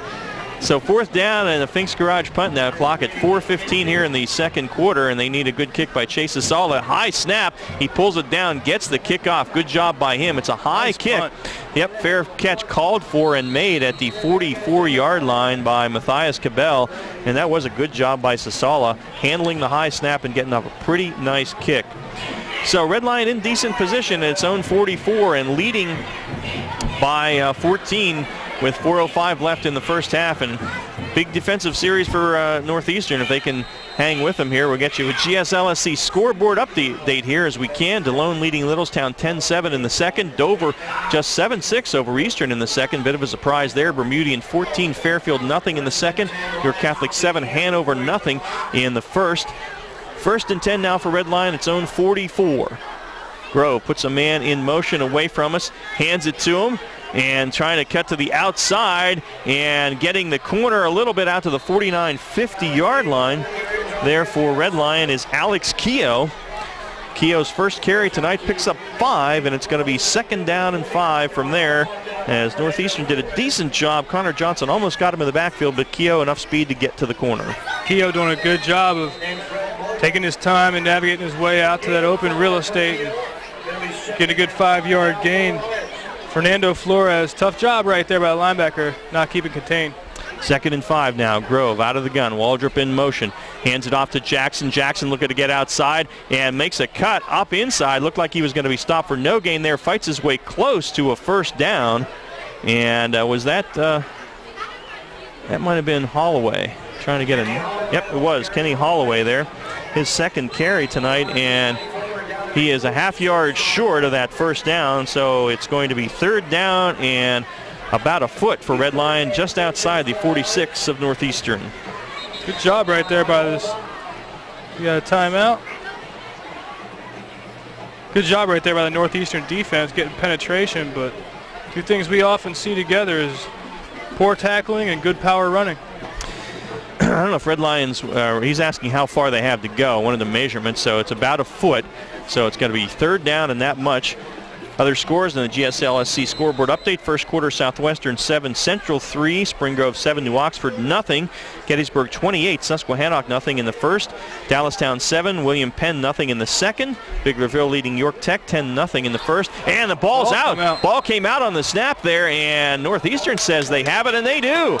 So a fumble recovery, and it looked like Sebastian Venable might have been the guy on the bottom of the pile there for Northeastern, making the play there. And so big turnover, and you said it, Gareth, turnovers, big plays, and on 3rd and short, Northeastern with the fumble recovery, and they'll have it 1st and 10 at their own 48, 2:41 left in the half, and the Bobcats, well, they can get on the board. They are right back in this thing. You look like an issue right there with the mesh between the quarterback and the fullback during the handoff. I don't think the fullback ever really secured the handoff. Turnover, Northeastern ball, 48-yard line. Heading into territory. Einzig on the gun, hands it on a little end around here, trying to get outside, and unable to do it was Cooper. Great play there defensively for Red Lion, and that play is made by Logan Arnold, a 6', 203-pound senior, and Cooper is dropped for a 3-yard loss as he tried to get outside and just wouldn't let him do it. He stayed home and made the play, and it's 2nd and 13. And this is where we've seen Northeastern offense stumbles. Once they get a negative play, they've had a tough time climbing themselves back out of a hole. 2:05 left on a turning clock here in the second quarter. 14-0 Red Lion. Einzig out of the gun. Backs in the eye behind him. Red Lion brings the blitz. Einzig trying to get away from Holloway. Will not do it. Holloway slams him to the ground all the way back at about the 33-yard line. We're going to spot at the 34. But nonetheless, it is a big loss of about 9, and it's going to be 3rd down and very long for Northeastern. I think Red Lion bringing the pressure now, thinking maybe Einzig is not able to handle it. You know, they continue to be welcomed and introduced into this Division I football. Red Lion putting the foot down, putting the pedal to the floor, if you will, bringing the pressure and pinning their ears back. But I like the decision right there by Blake Einzig, not trying to make something out of nothing right there and make a bigger mistake. Just take the sack and live to play another down. 3rd and 23 now, 1:14 left in the half. Einzig looked like he wanted to hand it off. Nobody wanted to take it, so Einzig's going to run to the outside and steps out of bounds at the 36-yard line. Ended up picking up about 2 and getting out of bounds. Going to be 4th down and very long, 1:06 left. That'll be a Fink's Garage punt. That was a broken play. He tried to hand it off to 2 guys, and nobody wanted to take it. And again, we mentioned this earlier. If nothing else, Northeastern, with a good punt right here, will take advantage of changing the field position. Where Red Lion was at the midfield line, going in, looked like they could score again. Good snap. This time Red Lion came after Sasala. Not a great kick, but it's high and hits and takes a Northeastern bounce inside the right to the 36-yard line. So Red Lion will start there. 1st and 10 with 57 seconds left here before the Vito's Pizza halftime show. And a couple of final quick scores on our GSLSC scoreboard update here. In the first, Suburban 20, Effort to nothing. So the Trojans looking to make it 2 in a row. And West York 21, Kennerdale nothing in the first as well. And that is our GSLSC scoreboard update. So the Lions at their own 36. See what they decide to do. They have 2 timeouts remaining, leading by 14 here in the Broadway Trans second quarter. Grove working out of the pistol. 4 wide receivers, 2 each way. Has some time, fires it as his man Ross. Ross out to the 48-yard line. That's a gain of 12 and a first down. Whack on the stop, and Red Lion going to go with the hurry up here. So Derek Ross has the interception for a touchdown and had a 12-yard completion there, and Red Lion quickly to the line as they stop the clock on the first down, and Grove firing it out here and a little bit short. He was going for Giuliani Favorito, and it was a bounce to him there, one hopper, and it's going to be 2nd down and 10 with 44 seconds left and the ball at the Red Lion 48. I like how Red Lion turns up the pace and tries to get something with this last minute left and try to really put Northeastern away. Right now down by 2 scores, 14-0 with 44 seconds left before halftime. Yeah, this is a huge defensive stand for the Bobcats. They do not want to get down 3 scores here if they can avoid it. 3 wide receivers near side, 1 to the top. Lions go left to right here. 4-man rush. It looks like 3-man rush for Northeastern. And Grove fires a little screen and making the catches. Castle had to dive to get it, though. He picks up 6 to the 46 of Northeastern, but that will force Red Lion to take its 2nd timeout as he was inbounds. And with 39 seconds left, they will stop the clock as they face a 3rd down and 4 from the Bobcat 46-yard line. So far, Red Lion has been able to do a little bit more on offense. If the run hasn't been working, they've been able to pull some big plays out of the passing game, where conversely, Northeastern has not been able to do anything in the pass game. If they can't run the ball, they can't do much. Let's get a quick break. We'll be back right after this. Hit the road during the kickoff event at Jack Giambalvo Buick GMC. Drive a 2014 Buick Encore for only $149 a month. Or how about a 2014 GMC Sierra Double Cab SLE 4x4? Just $279 a month. Hit the road with Jack Giambalvo Buick GMC during the kickoff event happening now. Route 30, York, or online at giambalvo.com. Payment based on qualifying 39-month lease with $5,000 down. Includes all rebates, including GM Conquest for current owners or lessees of a 1999 or newer non-GM vehicle. Tax and tax additional. See dealer for complete details. And a great Dan Patrick play weekday mornings at 9 on Sports Radio 1350 WOYK. As Grove was about to be sacked, and he was able to get the pass off at the last minute. Got it out there to Derek Ross. Was actually a loss of about a yard on the play, but a heck of a play by Grove just to get that one off as he was going down. So it's a completion, and it's a loss of a yard. But it's going to set up now a 4th down and about 5 with 30 seconds left. Red Lion takes its final timeout here of the half, so they're going to take one more shot down the field here, leading it 14-0. Trying to get one more big play in before halftime here and see if they can, as you mentioned, kind of put Northeastern away here. Right now, Northeastern has not played badly. They're in this thing if they can hang on for one more play defensively.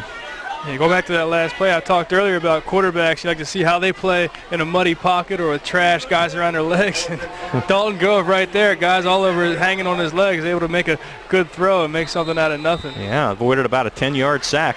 So 4th and 5 now. Grove will work out of the gun. 4 wides, 2 each way.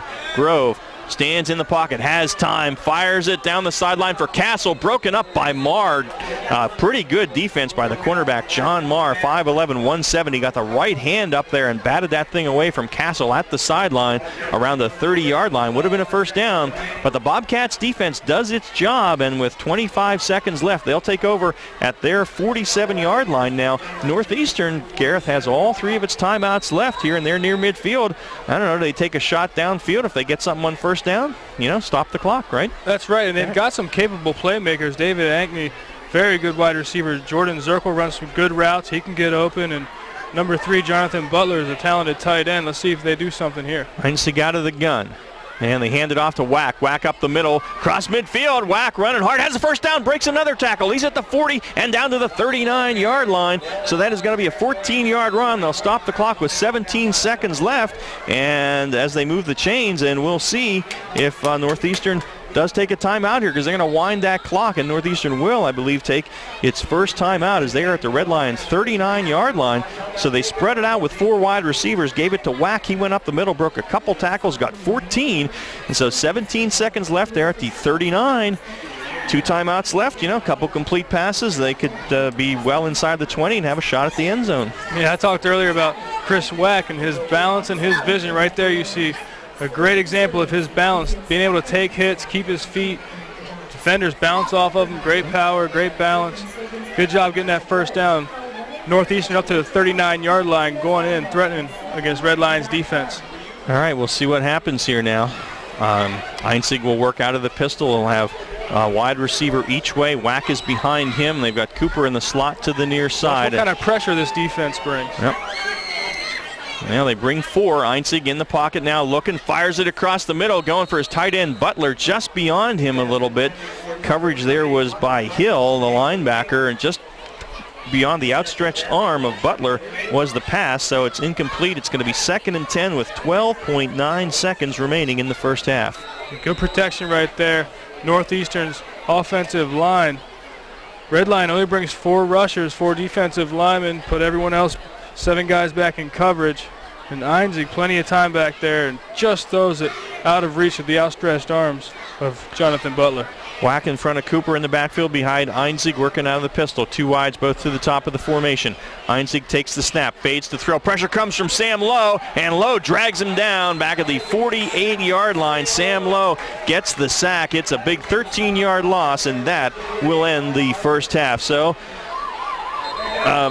Northeastern dodges some bullets, but unable to get the ball into the end zone offensively, and we have reached the Vito's Pizza halftime show with our score Red Lion 14 and Northeastern nothing. We're going to take a break, come back with the Vito's Pizza halftime show. You're listening to the York Adams League High School Football Game of the Week, presented by WellSpan Sports Medicine on WOYK1350.com and GameTimePA.com. Serving York for over 50 years, Vito's Pizza. Check out their daily lunch specials Monday through Friday, 11 till 2. 2 slices of pizza and a small soda, only $3.99, or a small sub for only $4.25. Monday night, 2 large cheese pizzas for only $15.99. Tuesday, a large stromboli and large pitcher of soda, just $11.99. Wednesday, a large cheese pizza and large pitcher of soda, just $11.49. Vito's open till midnight, Monday through Thursday till 1 a.m. Fridays and Saturdays. Dine in at 1734 South Queen Street, York, or get carry out. Call 843-1143.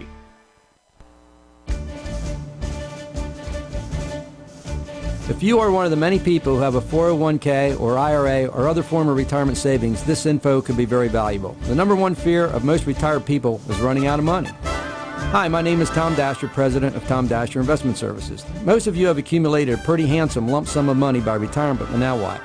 How much can I take each month or year, and how long will it last? With historic low yields and the high volatility in the stock market, where should I put my money? Well, there are ways to keep control of your lump sum and have a guaranteed income stream for life. So if you're uncertain or uncomfortable about your current retirement vehicle and what it will do for you, call me and I will show you how to have your own self-directed pension plan with a guaranteed income for life. Call me at 717-246-3879 or 487-2096. My website is tomdasherinvestmentservices.com.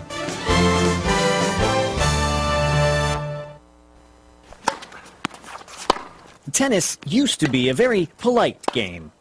Today, tennis... Ace. raises a racket. Flying feet.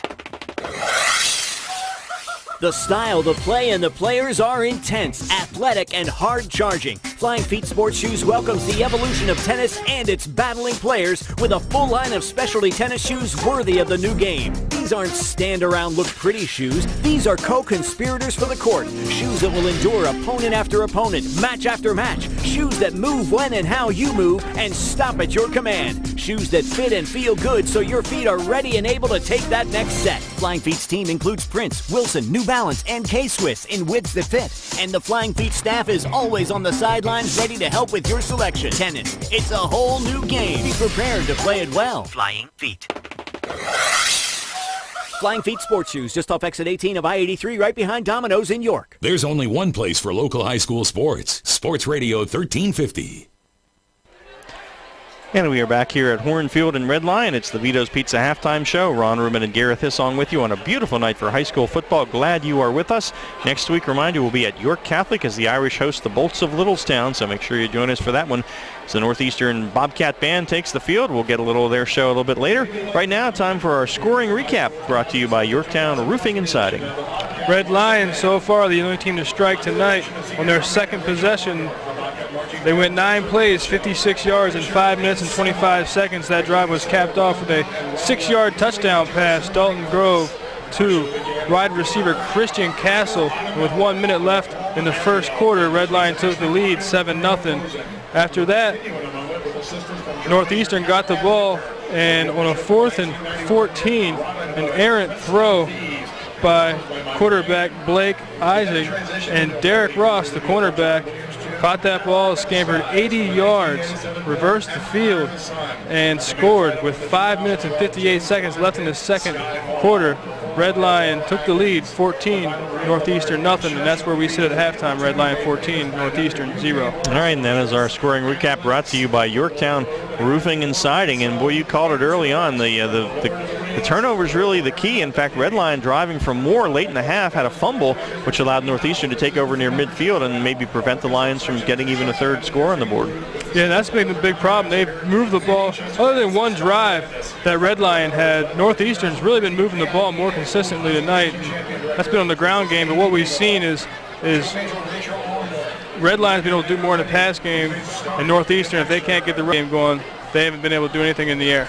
All right, that is our scoring recap from Yorktown Roofing and Siding on the Vito's Pizza halftime show here on the York Adams League High School Football Game of the Week, presented by WellSpan Sports Medicine. Take a break, come back with our halftime stats, which are brought to you by Mookie Seal Coating. After this, Red Lion 14 and Northeastern nothing.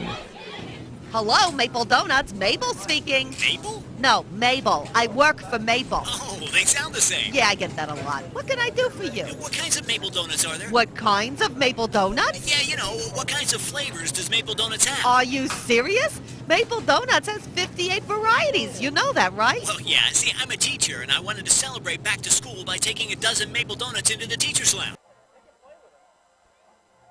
Listen, Teach, I really think you ought to just come in and see for yourself. Well, in order to find out what everyone would like, I'm creating a multiple choice sheet. Sounds like homework to me, but whatever, okay.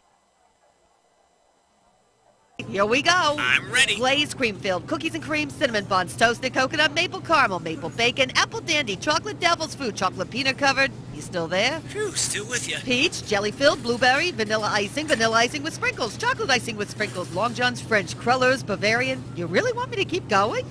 No. I think I better come in. Yeah, like Charlie Donut always says, you gotta see the selection to believe it. Maple Donuts taste right. Hunters Hill Orthodontics is a longtime staple in the orthodontic care community. They have offices in York and Dillsburg, and their practice's top priority is to provide you with the highest quality orthodontic care in a friendly, comfortable environment.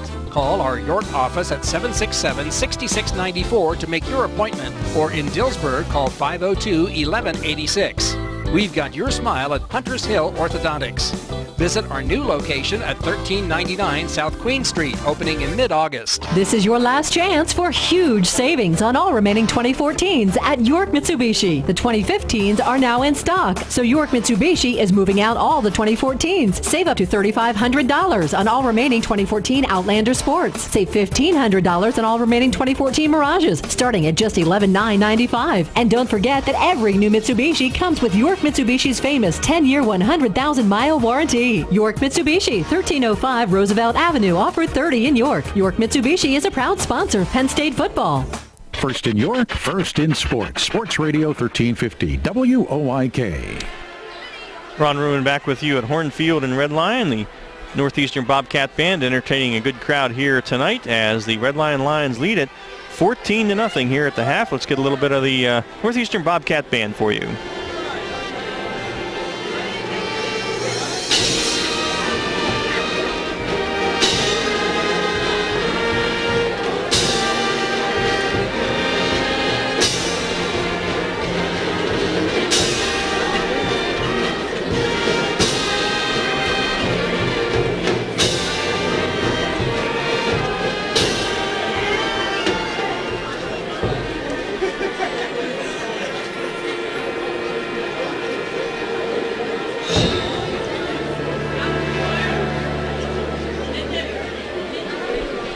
as the Bobcat Band entertaining the fans here at halftime, with Red Lion leading at 14-0. Time for our halftime stats now, courtesy of Mookie Seal Coating. It's been a defensive game here tonight so far, as here are the stats at halftime for Northeastern. On the ground, Chris Wack, 9 carries, 38 yards.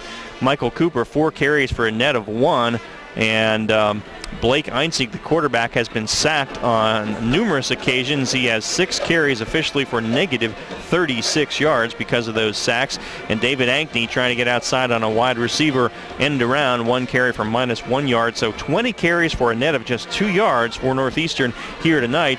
And this is a Bobcat team that came in averaging 234 yards a game on the ground through 4 contests. Through the air, Blake Einzig 3 of 5 for 19 yards. Jordan Zirkle, 1 catch for 5. Gary Gobernick, 1 for 11. And Chris Wack, 1 for 3. So just 21 total yards and no points for Northeastern here in the first half. For the Red Lion Lions, offensively, they haven't done a whole heck of a lot either, but they have 14 points on the board. Kenny Holloway, 2 carries for net 0 yards. Alex Keogh, 1 carry for 5. Dalton Grove, 2 carries for 4 yards. Antoine Jackson, 6 carries for 15 yards. And Dan Waldrop, 1 carry for 3 yards. So the Lions on the ground, 12 carries, 27 yards.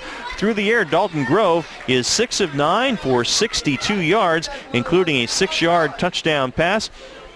Remember, Kendrick Boyd Gillespie, their leading receiver, is out tonight, as is Cody Reeser, the leading rusher for Northeastern, due to injuries. Christian Castle has 2 catches for 12 yards, including that 6-yard touchdown. Derek Ross, 2 catches for 11 yards, and Matthias Cabell, 2 catches for 39 yards, and then Derek Ross with the 80-yard interception return for a touchdown also for Red Lion. So the Lions, 89 total yards, so not a lot of offense tonight, but Red Lion leading at 14-0.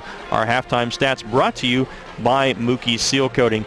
Take a break with the Northeastern Band taking us to break, and come back and get the halftime scoreboard show brought to you by York Traditions Bank. After this, you're listening to the High School Football Game of the Week, presented by WellSpan Sports Medicine on WOYK1350.com and GameTimePA.com.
What do John Yachty, Jacob Yachty, Austin Tillitz, and Kelly Ryan and Morgan Klunk have in common? Besides being basketball players, 2,000-point scorers, all-state athletes, or state champions, they all trained with John Kirchner at Unique Physique. John guarantees that he will increase your vertical jump, increase your strength, quickness, and get you ready for the upcoming season. Coaches, get your team ready with plyometrics, and John will even come to your gym to get your team ready. Players and coaches, call John Kirchner at Unique Physique at 755-2639 for details. Mookie's Seal Coating is locally owned and operated. Our reputation for the past 25 years speaks for itself. Mookie's offers a high-quality product and personal service that over 35,000 previous customers have come to expect. We use only the highest quality sealer, Master Seal, and we hand brush to ensure maximum coverage. Mookie's is also fully insured. Let us put our experience to work for you. Call Mookie's at 717-854-1870 today to set up an appointment.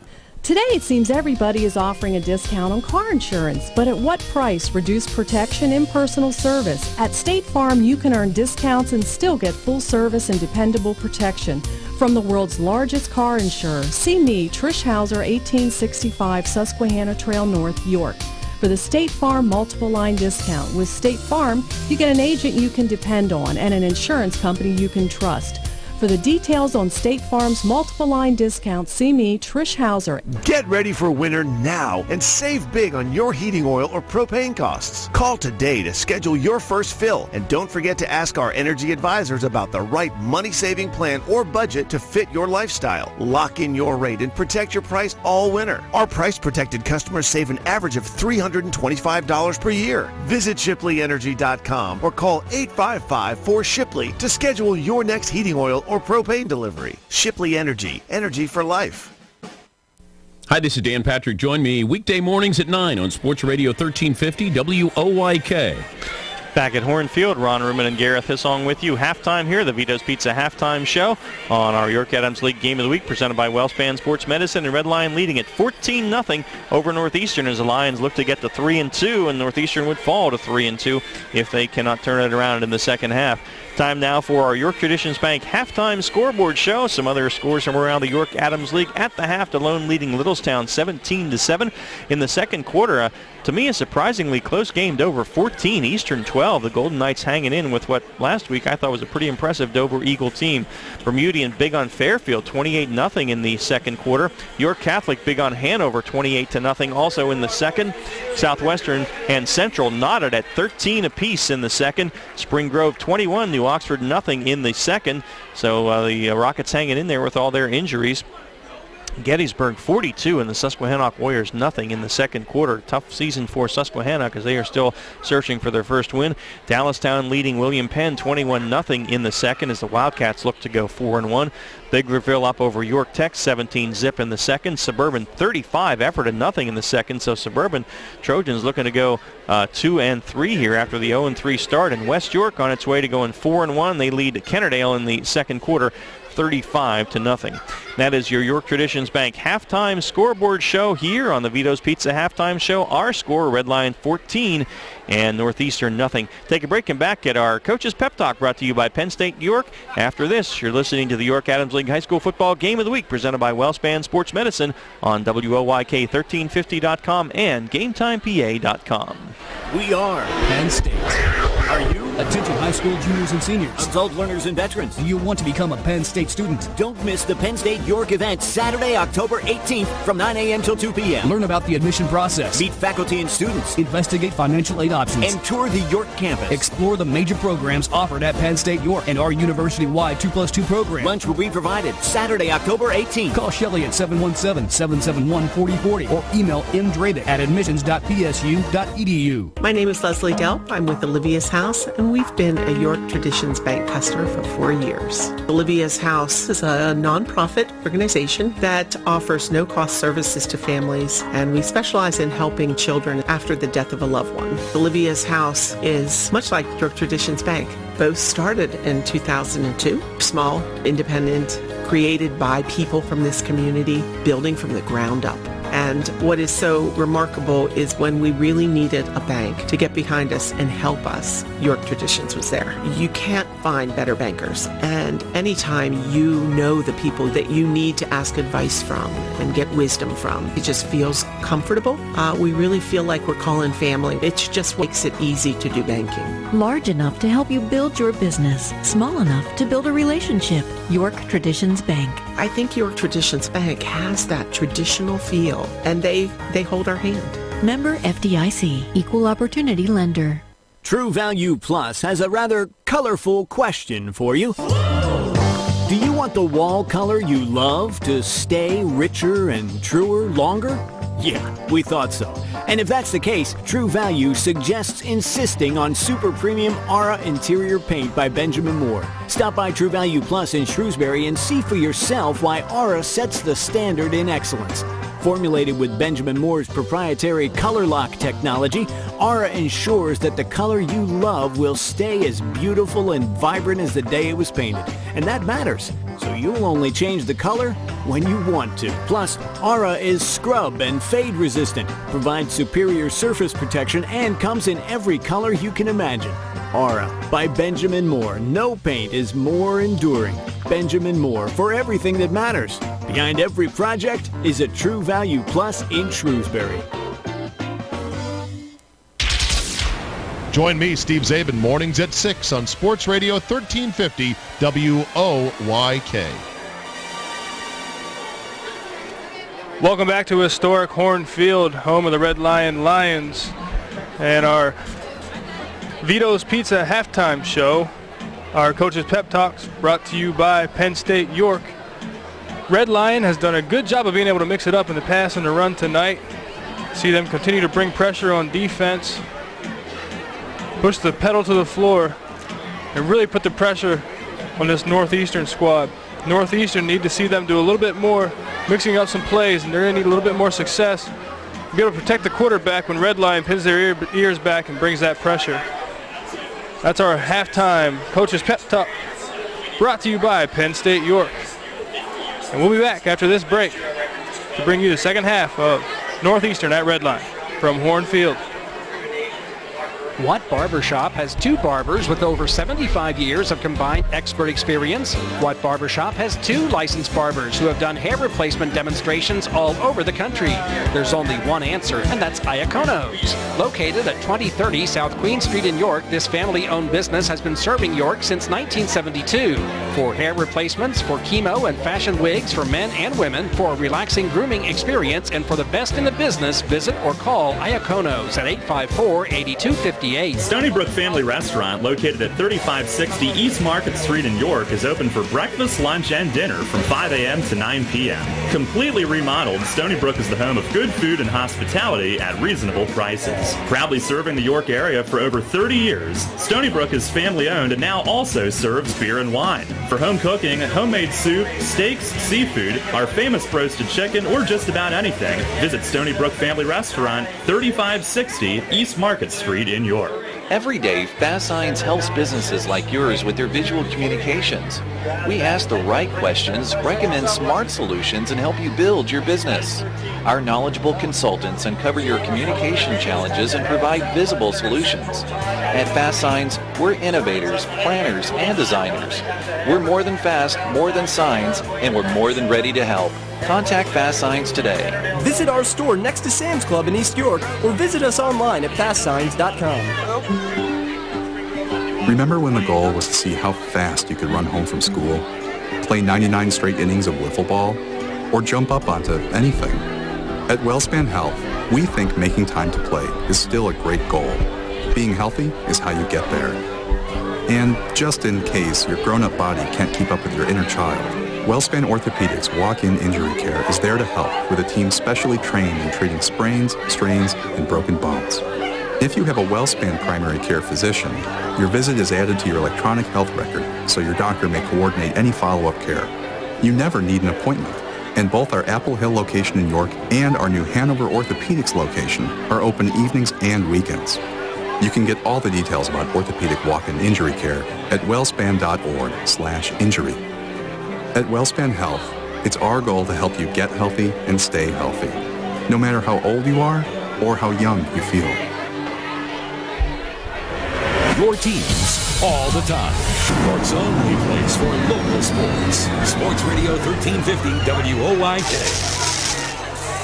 All right, we are back, ready for the second half kickoff from Fast Signs, and Chase Sasala boots it for Northeastern. A bit of a short kick taken about the 17 or 18-yard line by Jackson, but he is mowed down at the 22-yard line as hustling down there was Mason Kling for Northeastern along with Gary Gobernick. So Red Lion will start 1st and 10 at its own 23-yard line. Lions leading it 14-0 here, 11:55 left now in the Maple Donuts third quarter.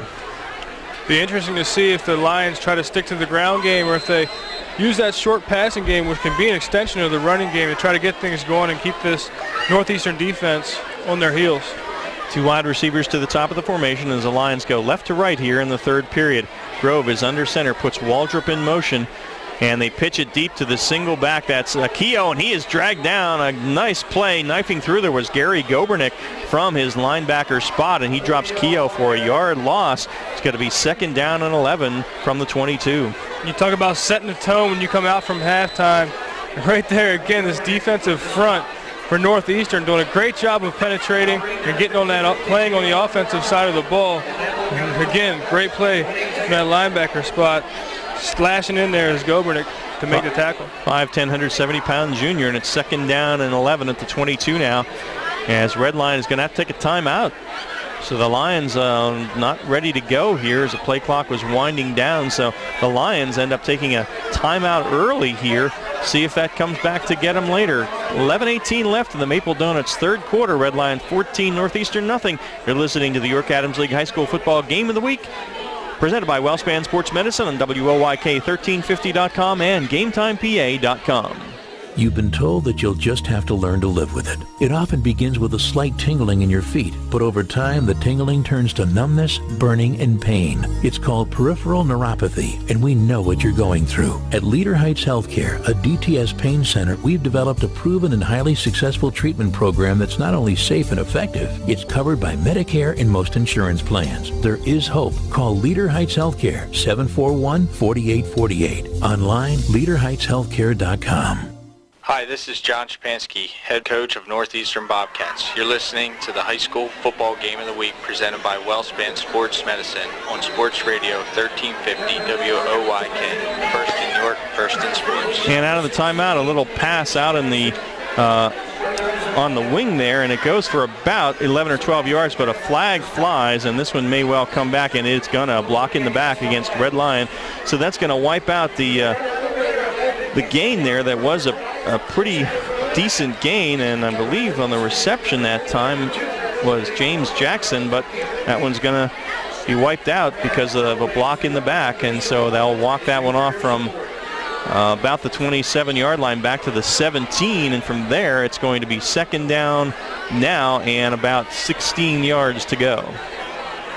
It's nice to watch a good, clean game, Ron. That's the first penalty so far this game, and regardless that we haven't seen a whole lot of offense tonight, it's been nice and smooth sailing, not seeing a lot of flags. Yeah, you're right. So that was a well-executed play that time by Red Lion, but the block in the back got him. So three wide receivers near side, one to the top of the formation on 2nd and 16. And Grove will work out of the pistol. He drops to throw and fires it across the middle, and it's picked off by Northeastern on the interception. Connor Johnson, who made a nice play, cut right in front of the receiver, picked it off at about the 35 and returns it down to the 23-yard line, and from there it will be 1st and 10 for Northeastern. And so there is the turnover that they may need to jumpstart them and get back in this game. An interception return for a touchdown by Red Lion in the first half, and Connor Johnson cutting in front and making a nice defensive play here for the Bobcats, and they are 1st and 10 at the Red Lion 23. Yeah, Connor Johnson making the start tonight at free safety, 6'2", 185-pound junior, making his presence felt. Three wides near side, one to the top of the formation as Northeastern takes over, and they give it a whack up the middle. Chris Whack at the 20, and he's going to go down right there as he tried to break a tackle and get outside, but unable to do that. A bunch of Lions on the stop. It's going to be a gain of 3, and it will be 2nd down and 7 from there for the Northeastern Bobcats, and they need to put some points on the board here. Yeah, I was just going to say, another thing we've seen with Northeastern tonight is they've had good opportunities and good field position. They have not been able to capitalize on those opportunities. So 2nd down and 7 here from the Red Lion 20-yard line. See what they go ahead. Continue to use this 3-by-1 set, 3 receivers at the top and 1 to the near. And Einzig in the gun, keeps it, play fake, fires it for the end zone, has a man back there, touchdown in the end zone. It is David Ankney who got behind the defense, a nice play fake and a nice touch pass floated by Einzig, and Ankney into the end zone for the touchdown on the 20-yard pass. And with 9:57 left in the Maple Donuts third, we've got a game. It's Red Lion 14 and Northeastern 6. Yeah, it's quiet here at Horn Field, this home crowd. Stunned by that touchdown right there. We know Ankney's a capable wide receiver, and Isaac throwing up a couple passes tonight. He likes to put a lot of touch and float them up there. That time, able to connect and get 6 points. The refs confirm a touchdown. Yep. An unsportsmanlike conduct penalty against Northeastern after the touchdown, so they'll probably mark that. I don't know if they'll do it on the point after here, which could be a key factor here because that's a major penalty. Maybe they'll do it on the kickoff. Wow, it will be marched off on the kickoff, so we'll see if that comes into play. David Ankney coming in, 5 catches, 146 yards, a 29-2 average, and 3 touchdowns. So his 4th touchdown catch of the year gets the Bobcats within a point. That may have been just a celebration penalty there. I'm not sure. I didn't see it. But Chase Sasala is on to attempt the PAT as the referee talks to Jesse Shea here on the near sideline, explaining what's going on, I guess, that they'll mark it off on the kickoff, that penalty. So Sasala will attempt the extra point from the 10. Try and make it a 14-7 game with 9:57 left in the Maple Donuts third quarter. Snap is there, the set is down, the kick is up, and it is good. So with 9:57 left in the third, Red Lions 14, Northeastern 7. You're listening to the York Adams League High School Football Game of the Week presented by Wellspan Sports Medicine on WOYK1350.com and GameTimePA.com. When it's time for preventive maintenance on your vehicle, don't take it to just anyone. At Fink's Garage, you know you found a name you can trust. We're a Napa Auto Care Center located at the rear of 929 Linden Avenue in York, and the technicians we employ are trained professionals. We hope knowing that we're here to serve you gives you peace of mind. Call us at 854-5175 for an appointment. Remember, being broken down stinks. Let us fix your car at Fink's. Hi, this is Dan Patrick. Join me weekday mornings at 9 on Sports Radio 1350 WOYK. Well, turnovers have been the story, as our prophetic color analyst Gareth Hissong predicted. Let's get our Yorktown Roofing and Siding scoring recap.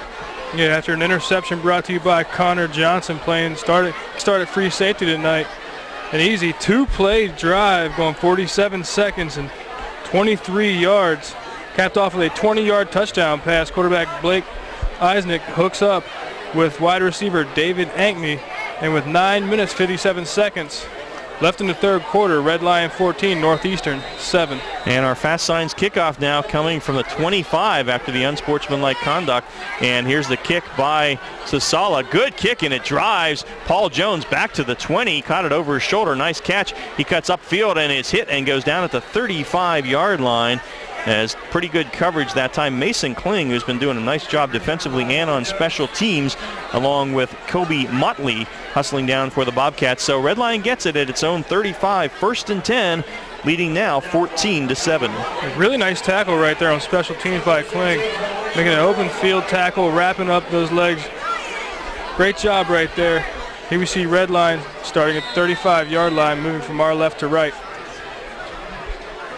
Dalton Grove in the shotgun as 2 wide receivers near side, 1 to the top. Waldrop in motion, now comes back and they hand it off to Holloway. Holloway breaks through the first line of defense and breaks a tackle. He's across the 45 and out to the 49-yard line. Kenny Holloway running hard, picks up 14 yards before he is tracked down by nose guard Jordan Farmer downfield on the tackle. But Holloway with the 14-yard touchdown, 14-yard gain on first down, and a first down for the Red Lion Lions. Yeah, nice boost of energy right there. You see the horsepower behind those legs, and Holloway's a talented running back. Just his 3rd carry tonight, has 14 net yards now.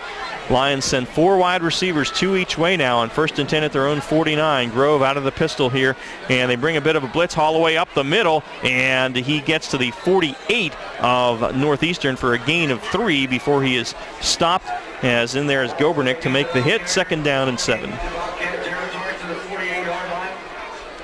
Well, we didn't need the stat that he only has 14 yards tonight after I give him compliments for being such a talented Well, he was. He only carried it 3 times, so that's all right. It's 5 yards a pop. 2nd and 7 now. Ball on the Bobcat side of the field at the 48. 8:50 left in the third. Red Lion 14 and Northeastern 7. Grove working out of the gun. Wide receiver each way. And they give it to Jackson. Jackson has a wide open hole on the left side and cuts upfield and gets down to the 41-yard line. Good blocking. He's close to a first down, and where they're spotting it, I think he may get it. We'll have to see exactly where that spot is. Johnson on the stop. Connor Johnson. It's going to be either 3rd and very short or a first down. Yeah, mixing up the play calls right now, this Red Lion offense, and keeping Northeastern defense on their heels, keeping them honest. They're not getting that penetration we've seen so far this game from that defensive front. No, we have a penalty, though.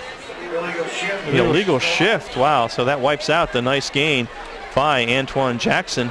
and that's going to move the ball back across the midfield stripe to the Red Lion 47, and it will set the Lions up there in a 2nd down and 12. Missed that flag.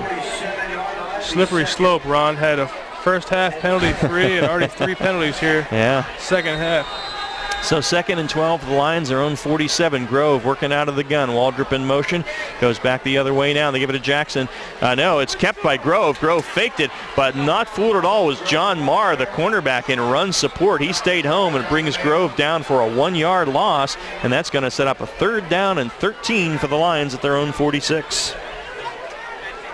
Good job right there. Great execution. When you're a corner and you're that last support on the edge, you cannot get out leverage. You got to play that contained position. Great job by John Mayer right there, getting upfield and making a play for a loss. 3rd and 13 for this Red Lion offense from the 46-yard line. Lions send 4 wides, 2 each way. Grove working out of the pistol. 3 down linemen for the Bobcats. They bring it backer and rush 4. Pressure's there. He lobs it out there. Man was open, but he had to throw it quickly. Was going for Favorito there, but the pressure came off the corner that time from Peyton Wolgamuth, the 6'3", 240-pound senior, and Grove had to unload it. It's incomplete. 4th down and a Finks Garage punt. I like the thought right there by Dalton Grove, trying to throw it over there towards the receiver, give him a chance to make something out of nothing, but dangerous throw, floating it up like that. I'd like to see him put it a little closer to the sideline where only his receiver has a chance. Dominic Eiler to kick it. Cooper is deep. Good snap, then gets it off under some pressure. Low kick hits it to about the 30 and fielded by Cooper on the bounce at the 18. Dances around there and gets a yard or so, but a good thing he fielded it because he'd have lost another 10, 12 yards on that bounce. As it is, Northeastern will have it 1st and 10 at the Bobcat 19-yard line. 7:40 left in the Maple Donuts 3rd. It's Red Lion 14 and Northeastern 7. Yeah, earlier we saw Cooper let a punt bounce by him. They got pinned inside the 5-yard line. I think it was the 2-yard line, and I thought those kind of miscues were going to kind of be telling to what was going to happen to Northeastern, but they played a pretty clean game so far. They've done a good job getting their opportunities, a good field position, and they just need to capitalize and get a good drive going and sustain 1st downs.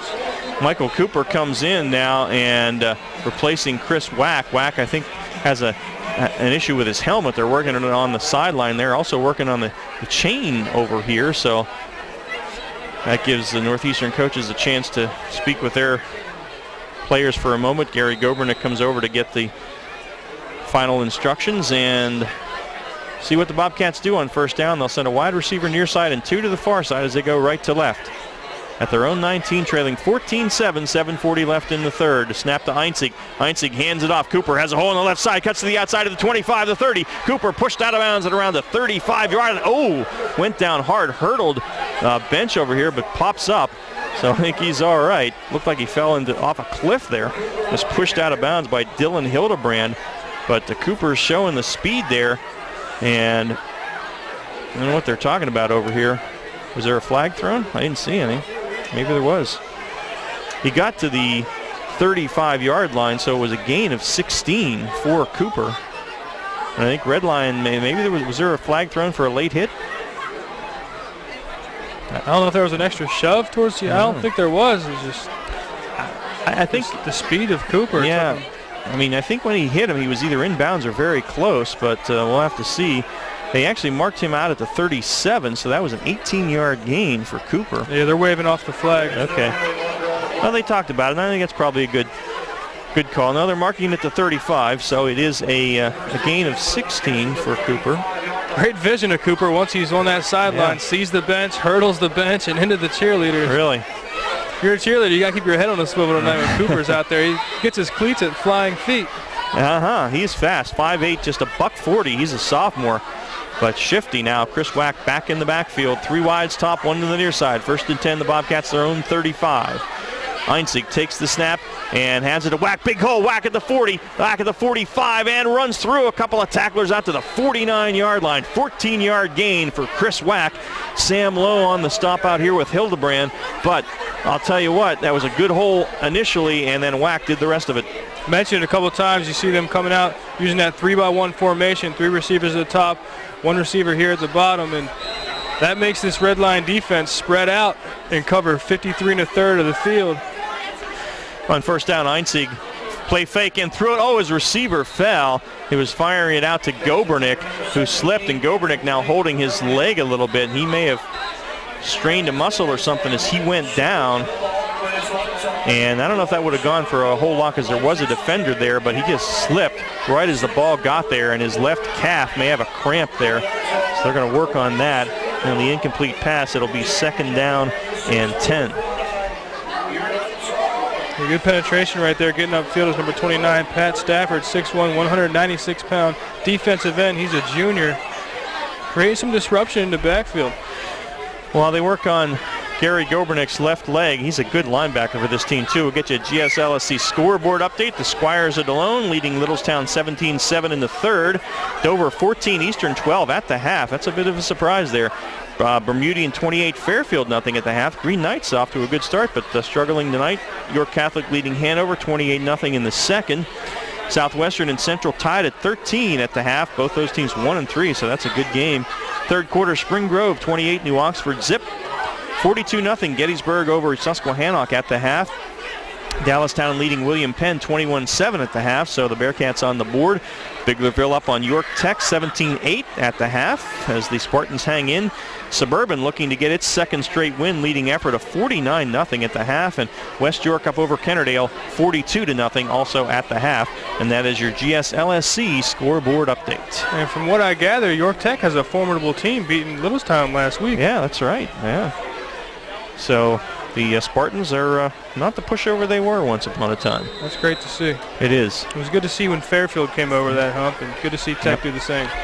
Okay, 2nd down and 10 now, and the blitz comes, and they give it to Wack, who breaks through the first line of defense. Wack breaks another tackle at the 45 and is driven down at the 39-yard line as the hit came finally from behind on a good hard run, and that is going to be an 11-yard gain by Chris Wack and a first down. Finally making the stop for Redline was Nate Law, but an 11-yard gain for Chris Wack. And when the blitz comes and you get through that first line, that's good things for the offense. That was one of my halftime keys, is for this Northeastern offense to be able to handle that pressure that Redline is going to dial up. And great call right there, great run blitz, but Chris Wack with that vision and balance and power running, able to get a first down regardless of the blitz. At the Redline 39 now, Northeastern putting a drive together here, and the movement, I think that's an offside against the defensive line for Redline. I think that was Nate Law, the guy that just made that tackle. He's a 6'2", 260-pound junior trying to get the jump, but moved earlier. Are they going to whistle it against Northeastern? Nope, offsides against Redline. So that'll move it to the 34, and it will be 1st down and 5 from there. Sophomore quarterback Blake Isaac using that cadence to his advantage. I'll tell you, we saw Kenyon Hoops do that 4 times for Dover last week, getting Gettysburg's defensive line to jump 4 times on offense, and he usually got 2 or 3 guys to go. So Kenyon Hoops had that tactic down pat. 1st and 5 here at the Redline 34 now. Einzig out of the gun. 2 wide receivers top. Wack in the backfield with him. Chris has it. Hole on the right side. Wack at the 30. Flag flies. It's going to come back on a hold. Would have been a great run down to about the 15, but you can bank it at a nice 19-yard run. But when that referee throws it in the backfield, and he's already told us it's a hold against Northeastern. I was just going to mention, before that play and after, you see that run. Great job with Northeastern so far, sustaining a drive, sustaining first downs, like I mentioned. And again, as we saw in the first half, once they had a negative play where they were stopped in the backfield, they were not able to climb out of that hole and overcome that adversity. And let's see if they can overcome this mistake and this penalty. Flag is lying at the 32. Now that's a 10-yard spot penalty, so that will move it back to the 42. So from there, it's going to be 1st down and 12, because remember there was an offside penalty against Redline, so it was 1st and 5, and they actually move it back to the 43. So it's going to be 1st and about 14 from there. So we'll see what they're able to do. Still on the Redline side of the field here, and Lions leading at 14-7, 6:20 on a turning clock in the Maple Donuts third quarter. Einzig in the gun. Takes the snap, rolls to his right. Looks to throw, has some time, still rolling, now floats it toward the sideline, and it was out of bounds, going for Jordan Zirkle down there. Pretty good coverage. Alex Keogh is back there, and it's out of bounds. Incomplete. It's going to be 2nd down and 14, as Blake Einzig is now 4 of 8 passing on the night. Yeah, good coverage right there as Red Lion secondary. Nothing really to go to there for sophomore quarterback Blake Einzig.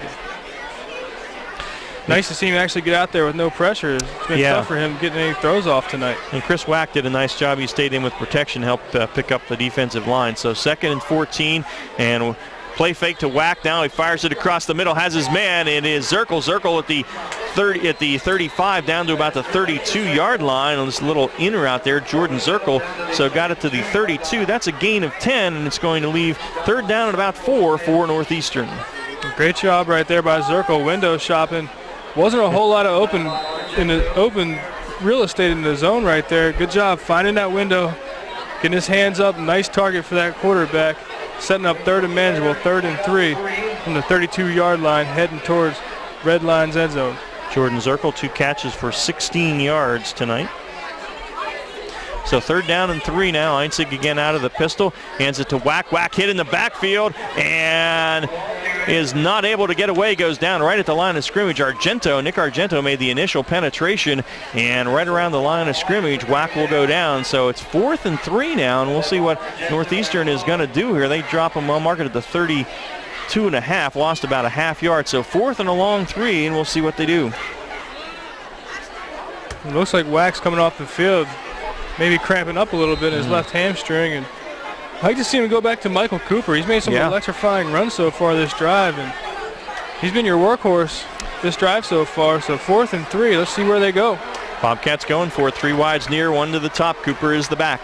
Einzig takes the snap and gives it to Cooper, but he is hit in the backfield. He goes nowhere. Great penetration by the Lions. A loss of 2, and they'll turn it over on downs. Again, Argento with penetration up front, and also looked like maybe Joe Dash is in there. Great penetration, Antoine Jackson. So the O-line overwhelmed that time. The Red Lion won that line of scrimmage battle, and on downs they take over at their own 35. It's going to sound redundant, but those mistakes, those penalties, those drop passes, those miscues, they're drive killers. And right there you see, even in 4-down territory, they could not convert. Lose the drive. Red Lion starts at 35-yard line. Grove under center now, 2 wides near side, 1 to the top.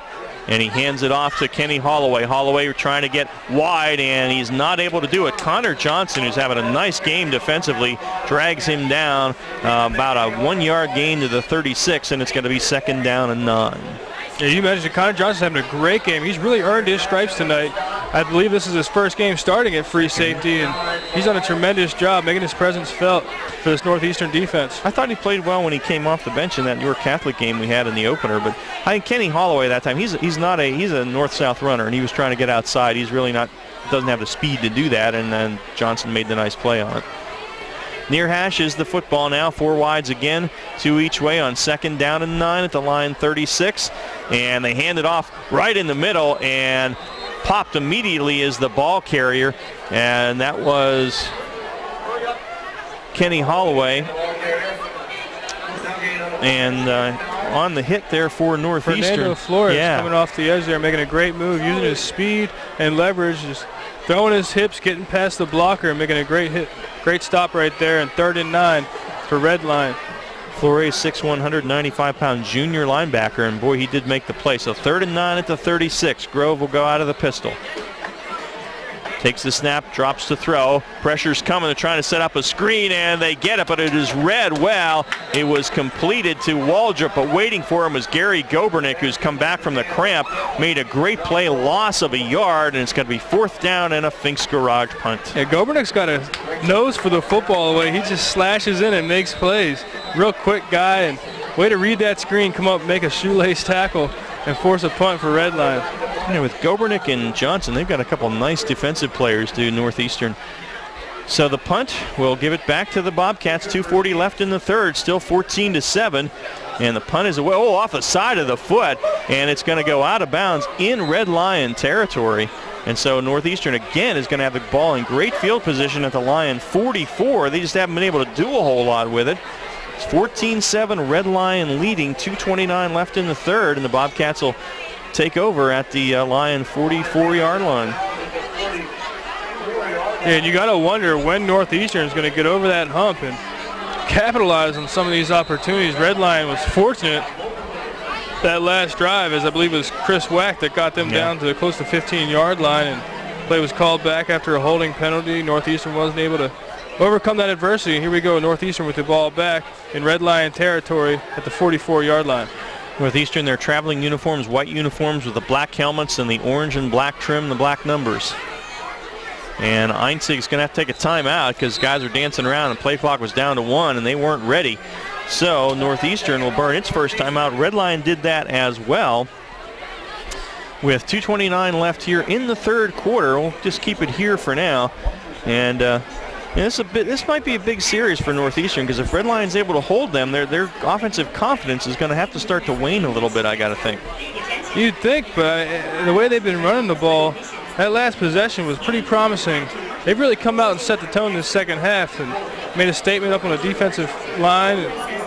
When they were on defense in that first possession, they get the turnover, they get the score. So a lot of momentum on Northeastern's side right now. And this field, they've been winning the field position battle. So you see when they can capitalize and limit those miscues, and you might be able to tie it up on this drive. Look at the GSLFC scoreboard update. The Lone now up in Littlestown 24-7 in the third. Fourth quarter now, Dover 14, Eastern 12. Heck of a game there.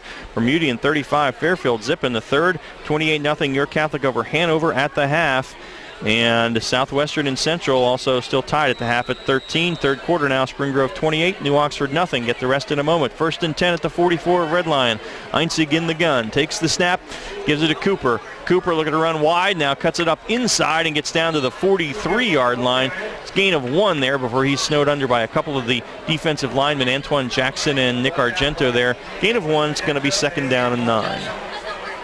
And Cooper, one of those guys that's super quick and just looks like at any chance if he gets a little bit of an alley, a little bit of a lane, he can break it for 6 at any point in time. A dangerous running back. Battle of the Warriors, not much of a battle though in the third quarter. Gettysburg 49, Susquehannock nothing. Dallastown in the third leading William Penn 21-7. Big Riverville 17, York Tech 8 at the half. Second and 9 here now at the Red Lion 43. Einzig takes the snap, gives it to Wack off the left side, and Chris is down to the 41 before he is shoved back. So that's going to be a gain of 2. And it's going to set up a third down and 7 for Northeastern now. Sam Lowe in there making the hit for Red Lion. And it's going to be third and 7 now for the Bobcats at the Lion 41. We talk about the Bobcats needing to capitalize on these opportunities and get on the board and tie this ball game up before they run out of time. And we've seen Chris Wack and Cooper both taken to the sidelines for cramps. Right now, Wack is in the backfield, and Cooper's sideline getting stretched out. Third and 7 now at the 41. Einzig in the gun. 3 wides, near side, 1 top. He rolls to his left. Pressure's coming from Arnold. He throws it toward the sideline, but well short of Jordan Zirkle as the pressure came off the side from Logan Arnold, a 6'4", 203-pound senior on the defensive line. So it's 4th and 7 now, and this is probably going to be a Fink's Garage punt. So, again, Northeastern unable to capitalize on the good field position following the poor punt. You'd like to see Northeastern mix it up a little bit with their passing games.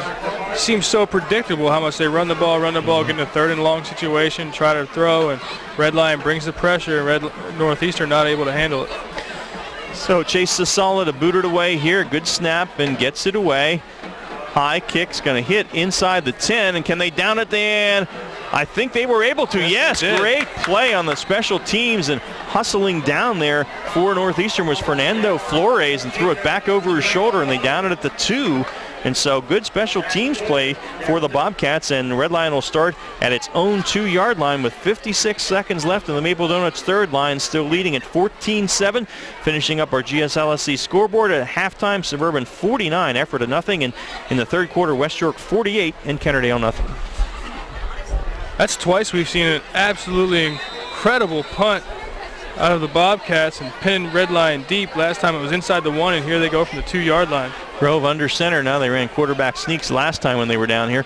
This time they turn around, hand it off to Holloway, I believe, and Holloway running hard out to about the 8-yard line. So Kenny Holloway giving them some breathing room, and then finally Jordan Farmer able to bring him down. But that's a nice gain of 6 on first down and gets him out to the 8, and it'll be second down and 4 from there.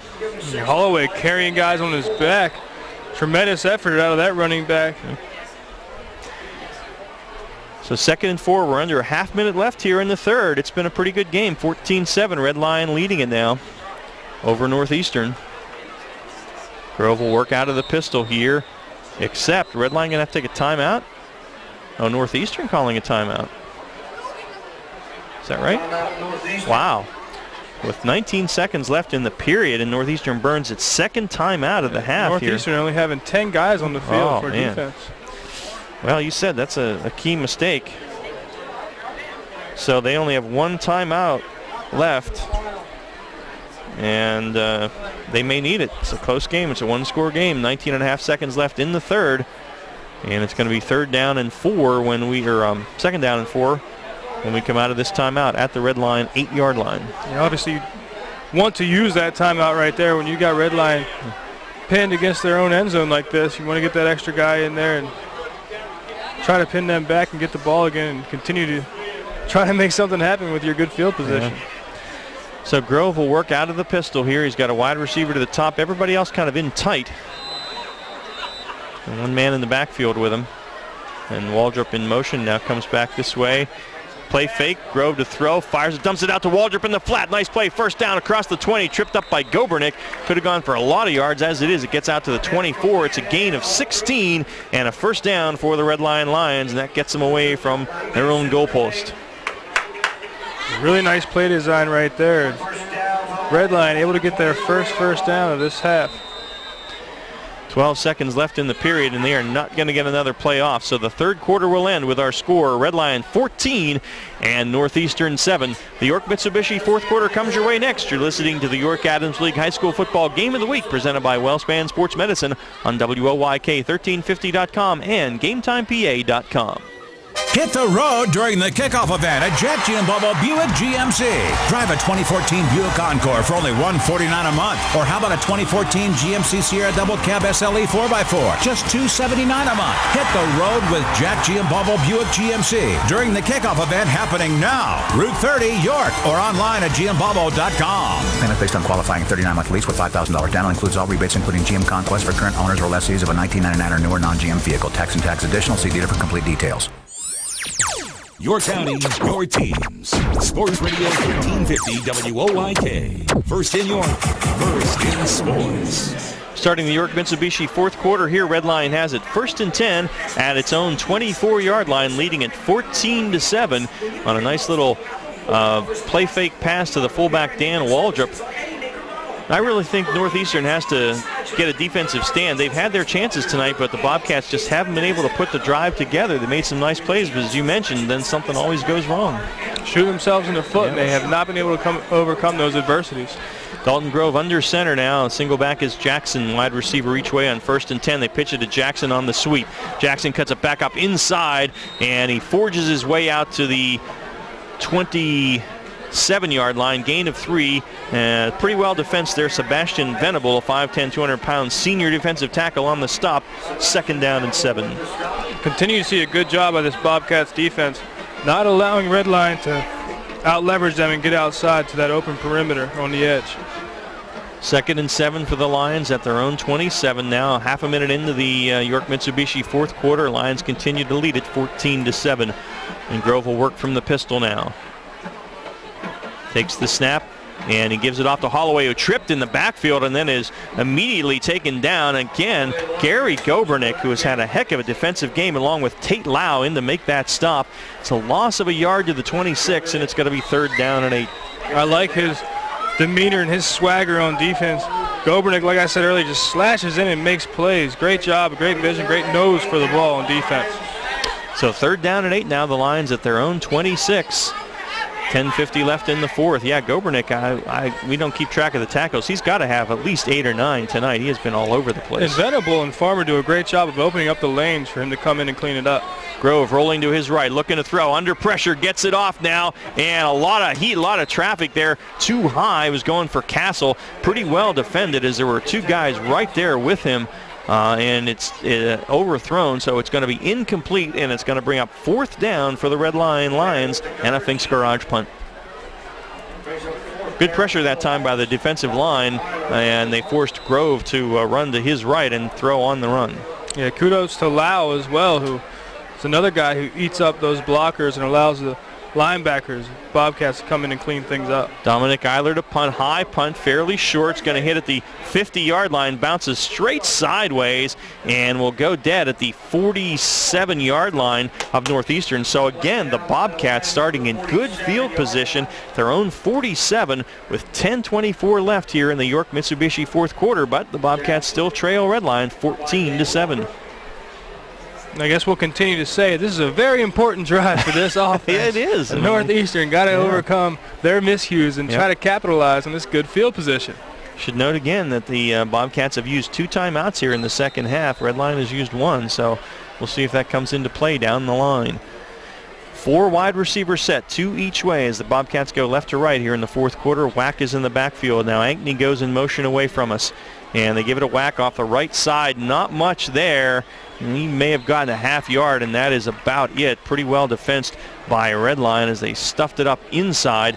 Argento there and coming in off the side to make the play, and got a Northeastern player down on the field. I think Pat Stafford came off the end to make the tackle. It was a 1-yard gain for Chris Wack. It'll be 2nd down and 9 here in a moment. And that's the guard, number 72, Peyton Walgamuth, senior, 6'3", 240 pounds, who did not hydrate enough before the game on the field with a cramp. Well, and that's the good news. It looks like that's all it is, so I'll work on him for a minute. It hurts like heck, but he'll probably go out for a play or 2. Peyton Walgamuth is the veteran of that offensive line. He's a 2-year starter up there, so they need him out there for the offensive line leadership to keep things going here. So 2nd and 9 at the 48, and you've talked a little bit, Gareth, about Northern's offense maybe being a little predictable as Wolgamuth is up and walking slowly to the sideline, so that's good news.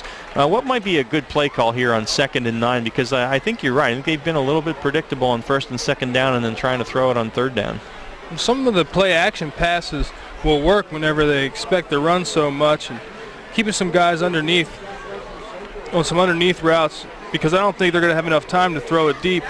You've seen a lot of pressure from Redline, and very short time to pass in that pocket, so or you can move the pocket on that play action and try to take a shot downfield. But you saw earlier how Redline had a fullback come out and make a nice play, and something like that.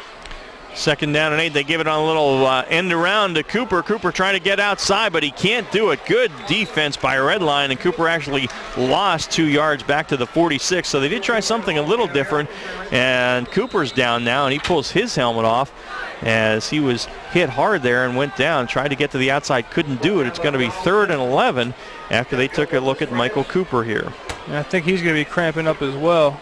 At least I know he was earlier. Hopefully that's it. Well, that was something a little different anyway, but Redline defensed it well and kept the speedy Cooper inside the defensive end. Well, didn't let him get the corner anyway, so 3rd and 11. See if we have a little bit of a scoring update here. Fourth quarter, DeLone now. This is brought to you by GSLSC. DeLone 24, Littlestown 13. Dover now has scored again, take a 21-12 lead over Eastern in the fourth. York Catholic 28, Hanover 7 in the third. Nighthawks on the board. Bermudian continues to lead Fairfield 35-zip in the fourth. Southwestern and Central still tied at 13. That's in the fourth quarter now. Good football game there. Spring Grove 35, New Oxford nothing in the fourth, so the Rockets about to get another W. Gettysburg now up on Susky 56-0. Dallastown leading William Penn 21-7. That's in the third. And Suburban 49-0 over Ephrata. West York 55-0 over Kennerdale in the fourth, and Biglerville 17-8 over York Tech at the half. And that is our GSLSC scoreboard update. So 3rd and 11 for the Bobcats at their own 46 now. 9:37 left in the game. Redline up 14-7. Snap comes to Einzig. Play fake. He's going to throw under pressure. Dumps it out. Tried to set up a screen. Didn't work at all. Tried to go to, I think, one of his backup tight ends who was in there, Houston. It was Houston Hoffman. But good pressure by Redline, and the incomplete pass leaves us with 4th down and a Finks Garage punt. And one more time, Gareth, Northeastern unable to capitalize on the good field position. Feels like Groundhog Day watching this offense try to crack the defense of Redline. Chase Asala will punt. Paul Jones and Matthias Cabell are deep for Redline. Good snap.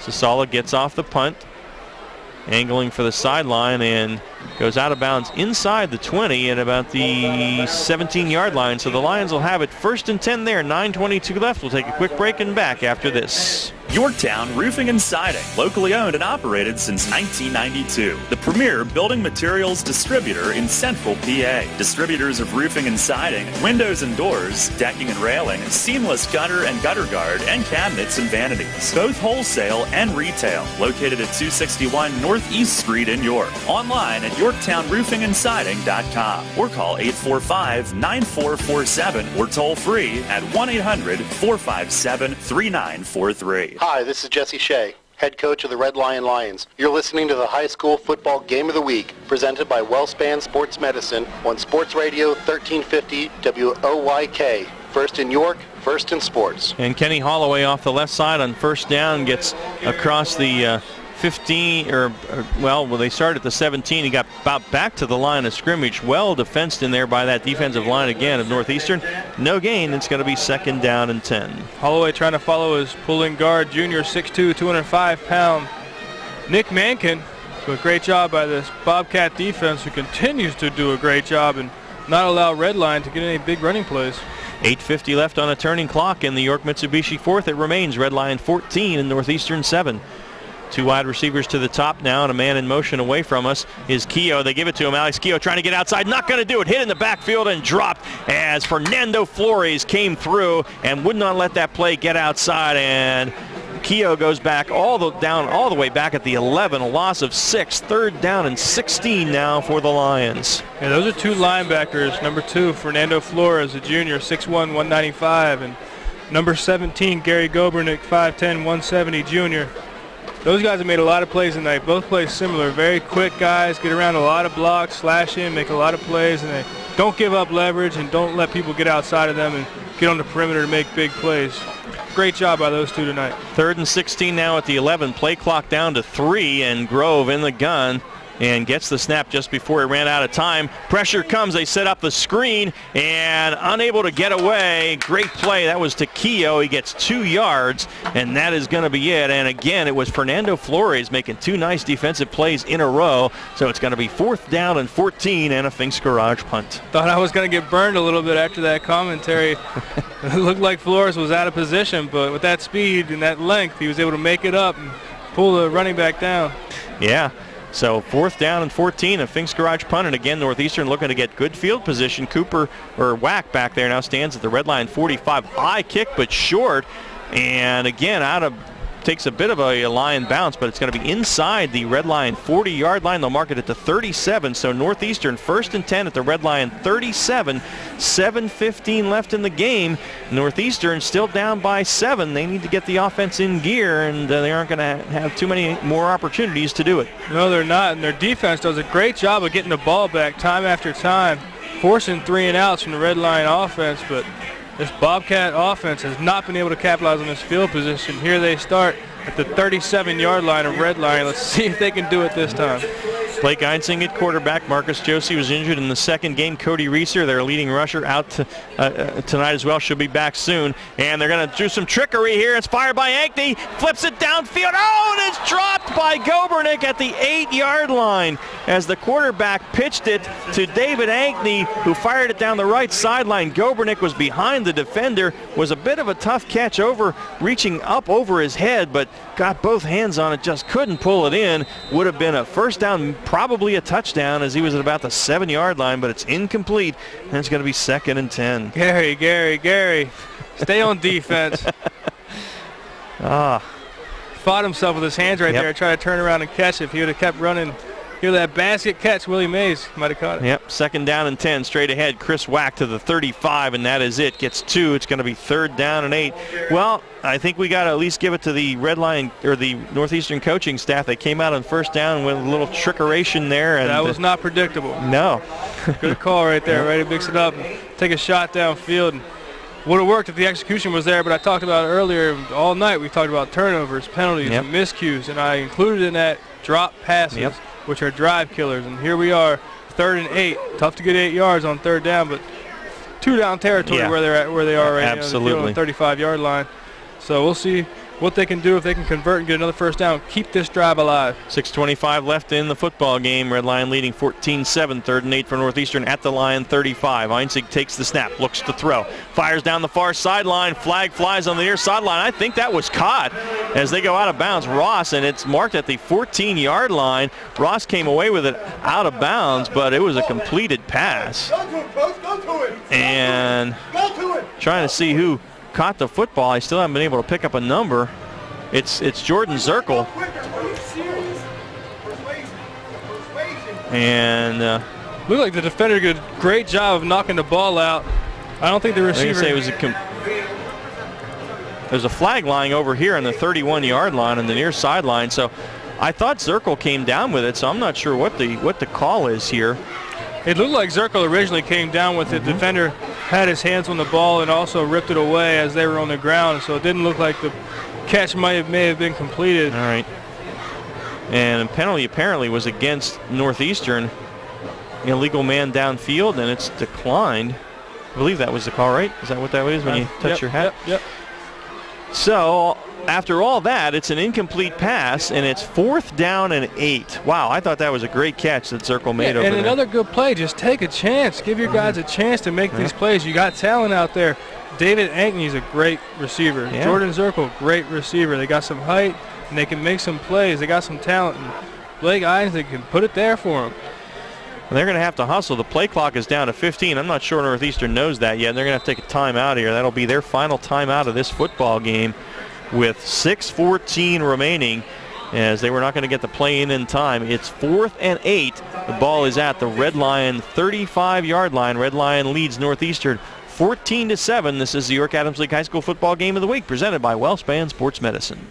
Firing up that grill? Well, first, step up to the plate and swing for the fences with your neighborhood Surefine Butchers. We're not talking case-ready prepackaged bundles of meat brought in from who knows where. Your local Surefine store has meat cases filled with freshly packaged fillets, thick chops, and delicious steaks cut just the way you like it. Plenty of great-tasting smokehouse meats, too. Shop Nell's, Surefine, Wetzel's, and New Oxford Surefine stores. We're your neighborhood Surefine stores. Catch weekly specials at surefinemarkets.com. Hi, this is Dan Patrick. Join me weekday mornings at 9 on Sports Radio 1350 WOYK. 4th and 8, Northeastern at the Red Lion 35. Ron Ruman, Gareth Hissong with you here at Hornfield and Red Lion. The Lions leading at 14-7, 6:14 left in the game. Northeastern almost had a first down at the 14. Zirkle unable to come down with it. They rolled out of bounds. Good defense by Derek Ross. Here's the 4th down play. Einzig takes the snap, gonna throw, fires it again. Same play they ran before. Flag flies again on this side of the field, and Zirkle unable to bring it in. Ross right there on the defense. Good coverage by Ross, and we'll see what this flag is now. It's thrown at the same place as it was last time, just about at the 36, 37-yard line. And it is same thing. An eligible man downfield, and it is declined by Red Lion, so that turns it over on downs. And it's going to be Red Lion ball with 6:08 left. Time is running out on the Northeastern Bobcats, and boy, Gareth, they have had their opportunities tonight. Yeah, we'll see if this defense can respond once again and force another 3 and out to give this offense for the Bobcats another chance. And it's there. The plays are there. You like to see Einzig throw it a little bit more to the outside, give his receiver a little bit more of a clear chance so he doesn't have to go over the defender. The defender, good position, but really didn't play the ball that well. The ball just hit his helmet and bounced off. But the plays are there. Let's see if this defense can bow up and do it again. Grove out of the pistol. Takes the snap and keeps it, play fake, and good hole, and a first down for Grove across midfield, tripped up, or he might have been off to the races. Gobernick got him around the ankle on a nice play fake to Holloway, and the defense went that way. Grove came this way and got down to the 43-yard line of Northeastern, so that is going to be a 22-yard gain for Dalton Grove and a big first down for Red Lion, and that not only moves the chains, but with 6:01 left, that's going to eat up some clock. Yeah, great job right there. This Red Lion offense needed some kind of a spark. They haven't been able to do much this entire second half. The only touchdown the only completion they've had that was really significant was an interception in their first possession. So see if they can move the ball for this offense. Backs in the eye now. Waldrop is in front of, I believe that is Holloway, and Holloway gets it. A nice hole off the left side. It'll close quickly. Sebastian Venable making the initial hit there, and it's going to be a gain of 2 down to the, or 3 down to the, no, 2 down to the 41, second down and 8. And you really haven't seen a whole lot of production from this offensive line, so see what kind of creative plays Jesse Shea throws at this Bobcat defense to try to continue this drive and work this clock as it ticks down to 5 minutes and 5 seconds left in the fourth quarter. And Northeastern is out of timeouts. They had to use all 3 of them to get some plays ready to go. So second and 8 now. Out of the pistol, Grove hands it to Holloway. Holloway hit in the backfield, spun away from the first guy, but there is Fernando Flores to stop him. Going to mark it at the 42, loss of 1, and it's going to be third down and 9. Gobernick, Johnson, and Flores are playing a heck of a game defensively for Northeastern. Let me see. That's Nate Tao coming back in. Defensive tackle, get some more speed on this field, try to get a pass rush here on third and long.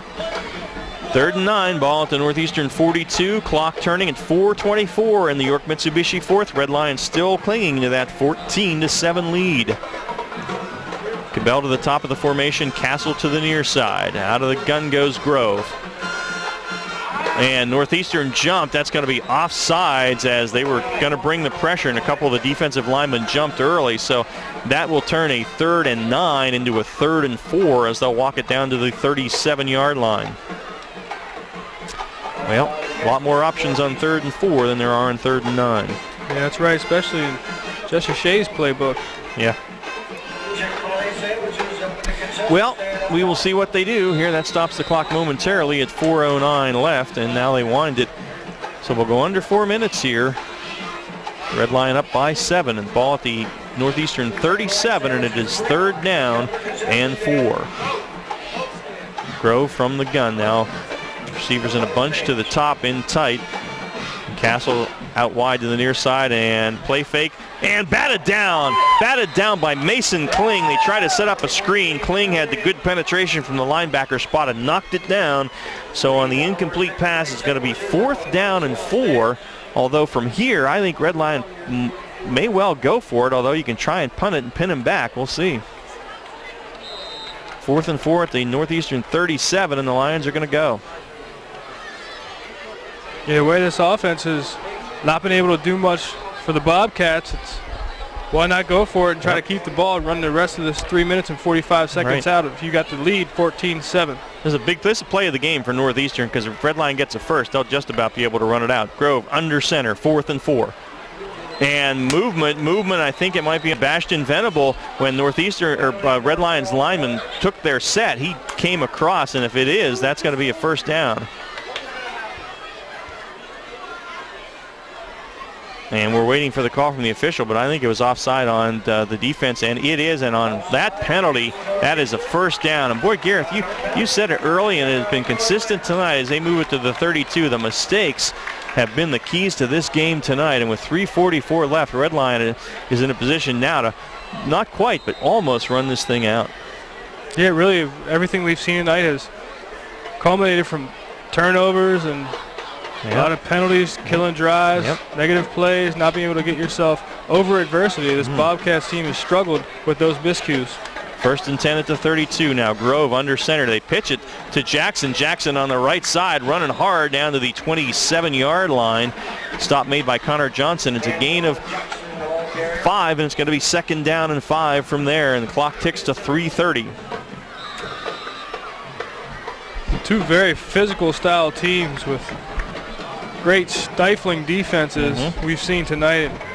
I'd like to see these guys, Cooper and Jackson, get the ball a little more in space and make guys make plays in an open field, try to tackle them.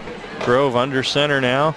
He'll wait till that play clock gets down far. It's down under 5 now, and they take the snap and they give it to Jackson. Jackson has a hole on the left side and runs hard down near the first down. It's going to be awfully close.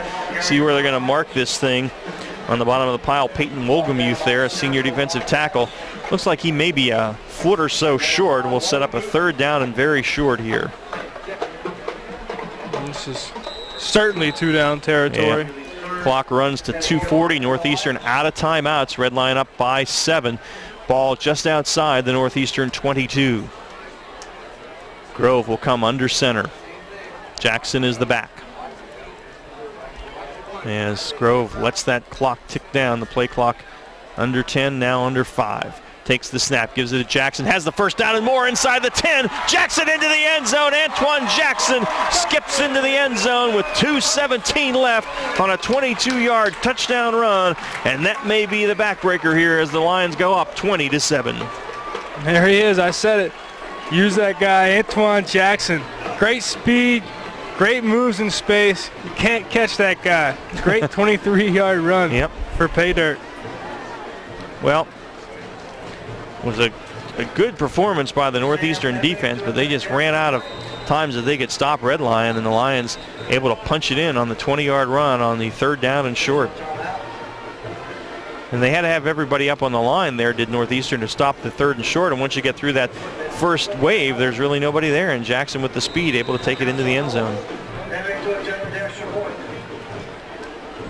Just 2:17 left. Extra point coming here from Emig. Set is down, and the kick is up, and it is good. So 2:17 remaining in the football game. Red Lion goes up 21-7. We're going to keep it here as the Lions take the 21-7 lead. They'll have to kick it off, but Northeastern now in a position where they're just going to have to fire it downfield and hope to score in a hurry and then get the ball back. But Red Lion on the verge of going 2-0 in league play here, but I'll say one thing. I think Northeastern proved tonight they belong in Division I. They had a tough one last week with Central. They played Red Lion tough tonight, and if not for the mistakes, Red Lion scored on an interception return for a touchdown. And bless you. Thank you. And some other penalties and dropped passes by Northeastern. Otherwise, this one could have gone the other way. It's not over yet, but it's just about there. But Northeastern definitely showed they can play with the Division I team tonight. And I think Red Lion, not a great team, but they're a solid team as well. So, get our Yorktown Roofing and Siding scoring update. Good drive right there for Red Lion. They kept the drive alive with a couple penalties. Good job with the quarterback. Dalton Grove mixing up his cadence, getting guys to jump offside, buying some extra plays. And a drive that went 3 minutes, 51 seconds, 6 plays, 65 yards, capped off with a 23-yard touchdown run by Antoine Jackson. He's a senior, 6 foot, 205-pound senior with 2 minutes, 17 seconds left in this ball game. Red Lion leads 21, Northeastern 7. All right, and our Fast Signs kickoff to come from Sam Emig here now. Approaches the football and boots it. Low kick, bounces at the 15 and goes out of bounds at about the 2-yard line. And so that's going to be a penalty, and I think Red Lion will get it at the 35-yard line. I believe that's where you get it on a kick out of bounds. So Northeastern will get it there, I'm sorry. 2:17 left, but the desperation time now for the Bobcats, who have struggled offensively. Their only score tonight on a 20-yard touchdown pass from Einzig, Blake Einzig to David Ankney with 9:57 left in the 3rd, and that has been all they've been able to muster point-wise, despite having good field position most of the second half. Despite having good playmakers on that perimeter. David Ankney, talented wide receiver, and Jordan Zirkle, more than capable of making good plays. Some running backs. I'd like to see Michael Cooper get involved in the passing game a little bit more as well. Well, they're going to have to throw it now at their own 35. 1st and 10, 2:17 left, and Northeastern down by 2 scores. 3 wides near side, 1 to the top. Einzig to throw. Pressure comes. Steps away from it and throws it. And a nice catch made. Climbing the ladder that time was Zach Williams, who's forced out of bounds at the 45. It's a 20-yard gain. And Williams going up, making a nice catch in front of the defender and then breaking away and getting out of bounds. That also stops the clock. And a gain of 20 on the pass from Einzig. You like to see these late in the ball game pressure situations, see what guys can step up, and you always play with a little bit more of a sense of urgency with these 2-minute drive kind of situations. Nice to see these guys react and respond, make plays. 1st and 10 at the Red Lion 45-yard line, and I think we may have had an equipment issue here, and Jackson had to come off the field, so they substitute Joe Dashler for him. So 2:07 left. Clock stopped as the play went out of bounds, and 1st and 10 for Northeastern at the red line 45. Einzig to throw, fires it on a quick out to Williams. Williams heads for the sidelines, got out of bounds down to the 38-yard line. That's a gain of 7. It'll be 2nd down and 3. Williams seems like he's another capable wide receiver they have. Yeah. 2nd and 3. So 2nd and 3 at the 38-yard line of Red Lion. And Einzig will again go from the shotgun. Pressure comes up the middle. He fires it down for Gobernick. Gobernick in the middle of the field, but he had to throw that quickly. Pretty good coverage by Red Lion on that one. And we may have a roughing the passer on this one, I think. Yeah, I think that's Patrick Doherty, number 24, 5'10", 190-pound sophomore. Personal foul against him. Give the Bobcats a 1st down. Well, a penalty will keep it alive here, though we only have a minute 58 left. So that's a 15-yarder, and it'll get move it down 15 yards to the 23. 15-yard penalty. Personal foul. So it'll be 1st and 10 at the 23 with a $1:58 left, and Northeastern will see if they can punch this in quickly, and then of course go for the onside kick. Einzig will work from the shotgun. So we wait for the officials to whistle. We've seen a couple successful onside kicks so far this year. I think York Catholic had one. And York Suburban started the game off with one against Spring Grove. Einzig in the gun. Takes the snap. Looks to throw, fires it toward the end zone, going for Gobernick, and he's got him into the end zone. Touchdown, Gary Gobernick, right down the middle of the field. And Einzig took another shot. He is lying on the ground at the 37-yard line. He took a hard hit.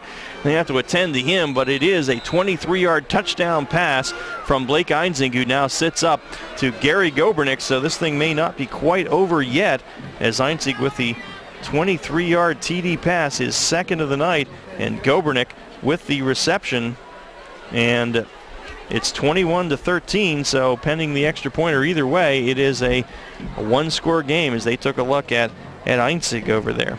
Gary Gobernick making his presence felt all day and all night for that defense of the Bobcats. Unfortunately, he dropped a pass earlier that would have been a score and would have tied the game up in the 3rd quarter. Timing may be a little bit too late. We'll see if they, after they kick this field goal, see if they can convert an onside kick, draw this game out a little longer. Blake Einzig seems to be getting up on his feet, walking off under his own power. Well, that's good. Well, he was roughed in the play before this, and again, a big penalty on a red line that kept this drive alive, and Blake Einzig walking a bit wobbly to the sideline. So with this extra point to come from Chase Sasala out of the hold of Jonathan Butler, make this a 7-point game. 1:52 left. They know the onside kick will be coming. Either way, it's a 8-point game now, trying to make it 7 here. Snap is there, the set is down, and the kick by Sasala is good. So $1:52 left, and it's 21-14. Red Lion leading it here, and the onside kick will be coming from Northeastern. So we'll get our scoring update here in just a moment. Einzig, I'll tell you what, he's not a bad-looking quarterback. He was forced into duty by the injury to Marcus Josie, but he's been under pressure. But he's made some, he's made some mistakes as a sophomore under pressure, but he's made some nice plays too.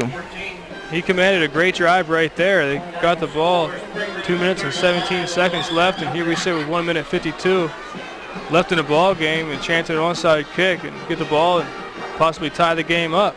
Yep. And that last drive went 25 seconds, 4 plays, 65 yards, capped off with a 23-yard touchdown pass. Blake Einzig hooked up with wide receiver Gary Gobernick.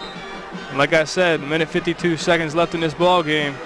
Red Lion leads 21, Bobcats 14, and they're desperately going to need to recover an onside kick to continue this ball game. Right, because otherwise Red Lion will be able to run out the clock. No timeouts remaining for Northeastern. They had to burn all 3 of them earlier, so Sasala will set up on the near hash, and they'll have the bulk of the team here, so they might go to the short side of the field and see if they can overwhelm them. Of course, Red Lion has 10 guys in that 10-yard area there as well.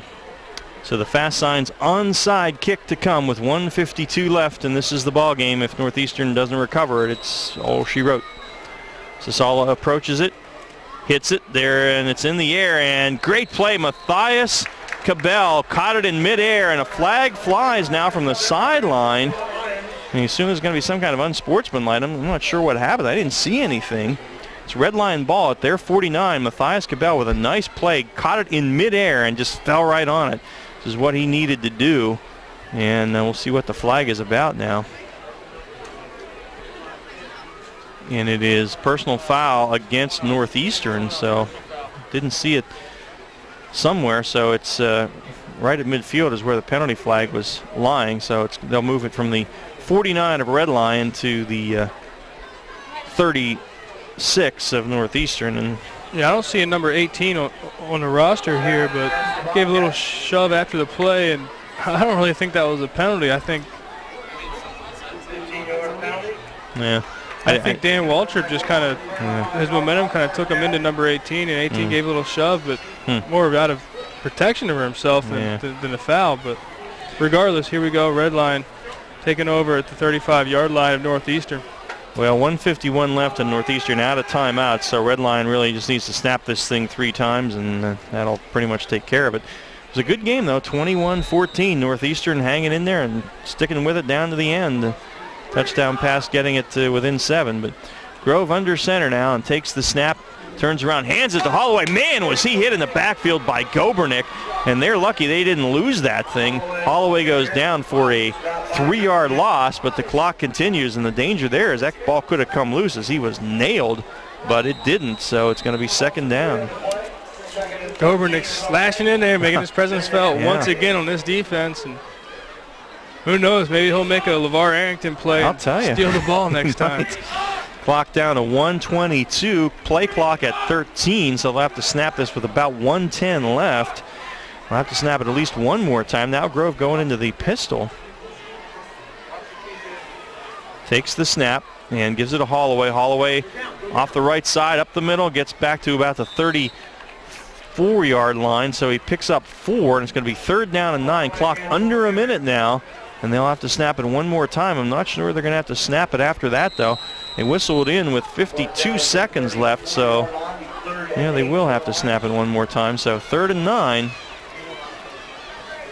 And again, Northeastern without any timeouts. Yep.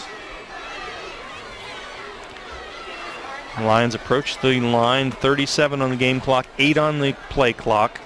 Grove working out of the gun. Takes the snap, hands it to Holloway. Holloway hit in the backfield and spun down there, and again it was Gobernick, got him back at the 40-yard line. Now 22 seconds left, and they are not going to have to snap it again. It's 4th down, but they can let it run out. So they're under 25, so great play by Gobernick, but the Red Lion Lions are going to hang on and win this thing 21-14 over the Northeastern Bobcats. It was a good one. Glad you were here with us for it. And our final score, Red Lion 21, Northeastern 14. The Stony Brook Family Restaurant post-game show comes your way next on the High School Football Game of the Week, presented by WellSpan Sports Medicine on WOYK1350.com and GameTimePA.com. This is your last chance for huge savings on all remaining 2014s at York Mitsubishi. The 2015s are now in stock, so York Mitsubishi is moving out all the 2014s. Save up to $3,500 on all remaining 2014 Outlander Sports. Save $1,500 on all remaining 2014 Mirages, starting at just $11,995. And don't forget that every new Mitsubishi comes with York Mitsubishi's famous 10-year, 100,000-mile warranty. York Mitsubishi, 1305 Roosevelt Avenue, off Route 30 in York. York Mitsubishi is a proud sponsor of Penn State football. What do John Yachty, Jacob Yachty, Austin Tillotz, and Kelly Ryan and Morgan Klunk have in common? Besides being basketball players, 2,000-point scorers, all-state athletes, or state champions, they all trained of John Kirchner at Unique Physique. John guarantees that he will increase your vertical jump, increase your strength, quickness, and get you ready for the upcoming season. Coaches, get your team ready with plyometrics, and John will even come to your gym to get your team ready. Players and coaches, call John Kirchner at Unique Physique at 755-2639 for details. Mookie's Seal Coating is locally owned and operated. Our reputation for the past 25 years speaks for itself. Mookie's offers a high-quality product and personal service that over 35,000 previous customers have come to expect. We use only the highest quality sealer, Master Seal, and we hand brush to ensure maximum coverage. Mookie's is also fully insured. Let us put our experience to work for you. Call Mookie's at 717-854-1870 today to set up an appointment. Your teams all the time. York's only place for local sports. Sports Radio 1350 WOYK. Well, it was a good one here tonight at Hornfield and Red Lion. The Red Lion Lions get to 3-2 on the season. As Jesse Shea told you in the pregame that this was very important for the Lions. Their goal is to make the postseason. He didn't think they could do it. They were 2-3 at this juncture, but they're 3-2. It wasn't easy. Northeastern also falls to 3-2. 21-14 the final score. Red Lion over Northeastern. And let's get our scoring recap now from Yorktown Roofing and Siding. Yeah, also an important game for this Northeastern Bobcats team is they get acclimated to playing Division I, and they showed up and they made it tough tonight. They battled. It was a dogfight all night, but Red Lion was able to get on the board first with their second possession. They went 9 plays, 56 yards in 5 minutes and 25 seconds. That drive was capped off with a 6-yard touchdown pass from Dalton Grove to wide receiver Christian Castle. With 1 minute left in the first quarter, Red Lion took the lead 7-0. Red Lion struck again before halftime. After an interception, Derek Ross scampered 80 yards on the return of that interception and gave Red Lion a lead with 5 minutes and 58 seconds left in the first half. 14-0, that was a halftime score. And it wasn't until the second half Northeastern was able to crack the scoreboard on their first possession, getting the ball thanks to an interception from Connor Johnson. They went 2 plays, 23 yards, capped that drive off with a 20-yard touchdown pass. Blake Eisnick hooked up with wide receiver David Ankney with 9 minutes 57 seconds left in the third quarter. Red Lion 14, Northeastern 7. After that, Red Lion was able to strike again and extend their lead in the fourth quarter with a 6-play drive going 65 yards, 3 minutes 51 seconds, capped off with a 23-yard touchdown run. Antoine Jackson, he's a spark plug back there, got loose, and with 2 minutes and 17 seconds left in the fourth quarter, Red Lion took the lead 21, Northeastern 7. Northeastern too little, too late. Came back on their last possession, went 4 plays, 65 yards in just 25 seconds. Great job, great command back there with the quarterback, Blake Eisnick, as he connected on a 23-yard touchdown pass. Gary Gobernick with 1 minute and 52 seconds left gives us our final score. Red Lion 21, Northeastern 14. All right, on our Stony Brook Family Restaurant post-game show, that scoring recap from Yorktown Roofing and Siding. It was a good one tonight. Red Lion now gets to 3-2 and 2-0 in the league with a 21-14 win over Northeastern. Take a break, come back with our final stats brought to you by Shipley Energy. After this, you're listening to the York Adams League High School Football Game of the Week on WOYK1350.com and GameTimePA.com. Get ready for winter now and save big on your heating oil or propane costs. Call today to schedule your first fill, and don't forget to ask our energy advisors about the right money-saving plan or budget to fit your lifestyle. Lock in your rate and protect your price all winter. Our price-protected customers save an average of $325 per year. Visit ShipleyEnergy.com or call 855-4SHIPLEY to schedule your next heating oil or propane delivery. Shipley Energy, energy for life.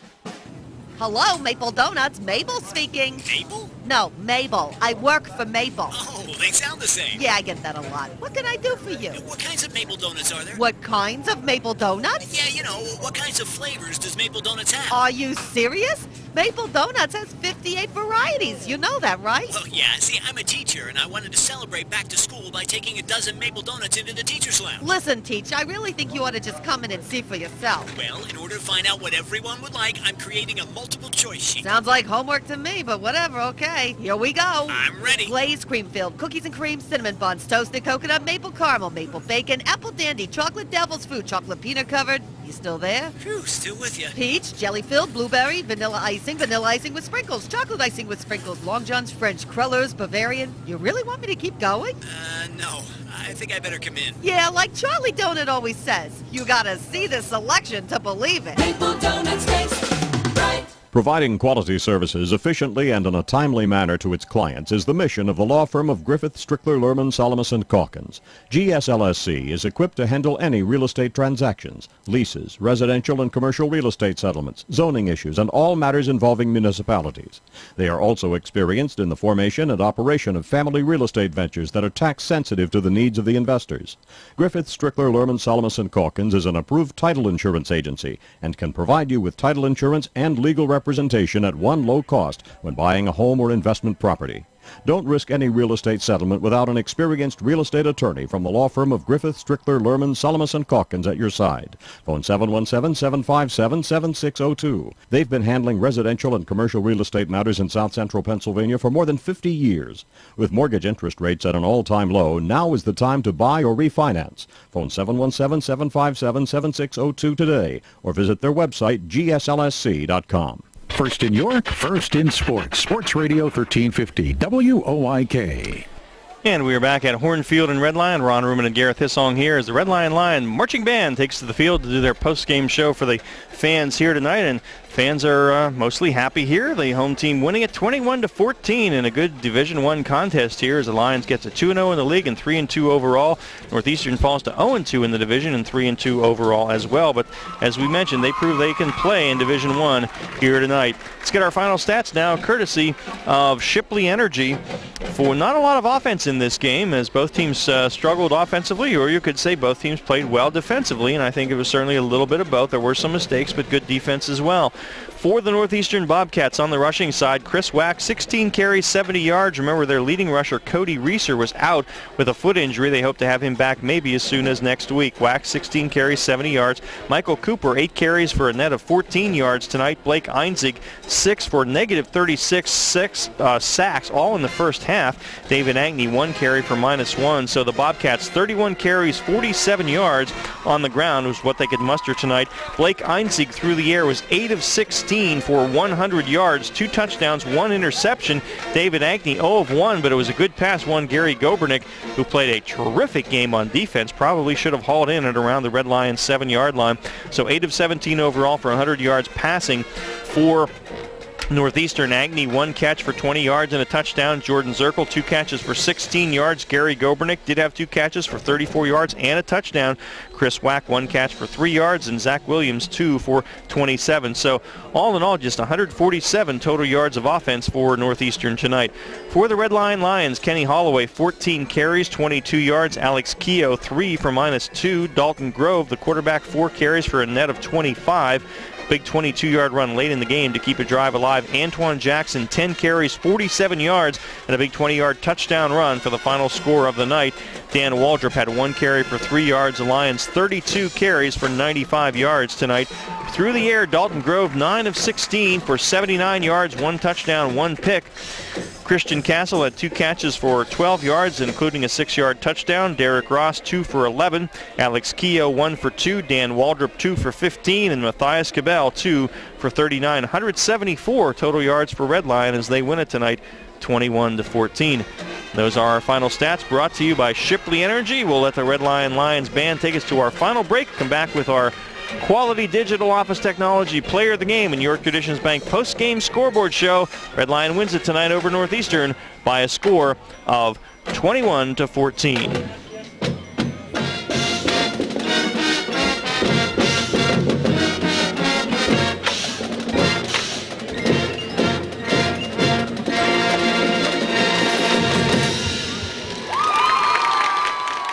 For over 30 years, Quality has lived up to its name by providing the best solutions, service, and support for all of your office technology and furnishing needs in South Central Pennsylvania. From copy systems to network sales and custom programming or web design, let Quality help improve your workflow. Moving or looking to upgrade your work environment? Contact Quality to speak to our interior design specialist. When you're in the market for digital office technology, think of the knowledge, experience, and passion for excellence that defines Quality. And as always, have a quality day. I'm Dr. Mike Bowser. I'm the owner of Bowser Dental Arts. I've been a York Traditions Bank customer for about 8 years. I do primarily general dentistry with a lot of cosmetics and reconstruction. It's just like any small business. There are ebb and flow to cash flow. Things have to be structured so the technology advancements are affordable, and that's where the bank comes in. I like York Traditions Bank.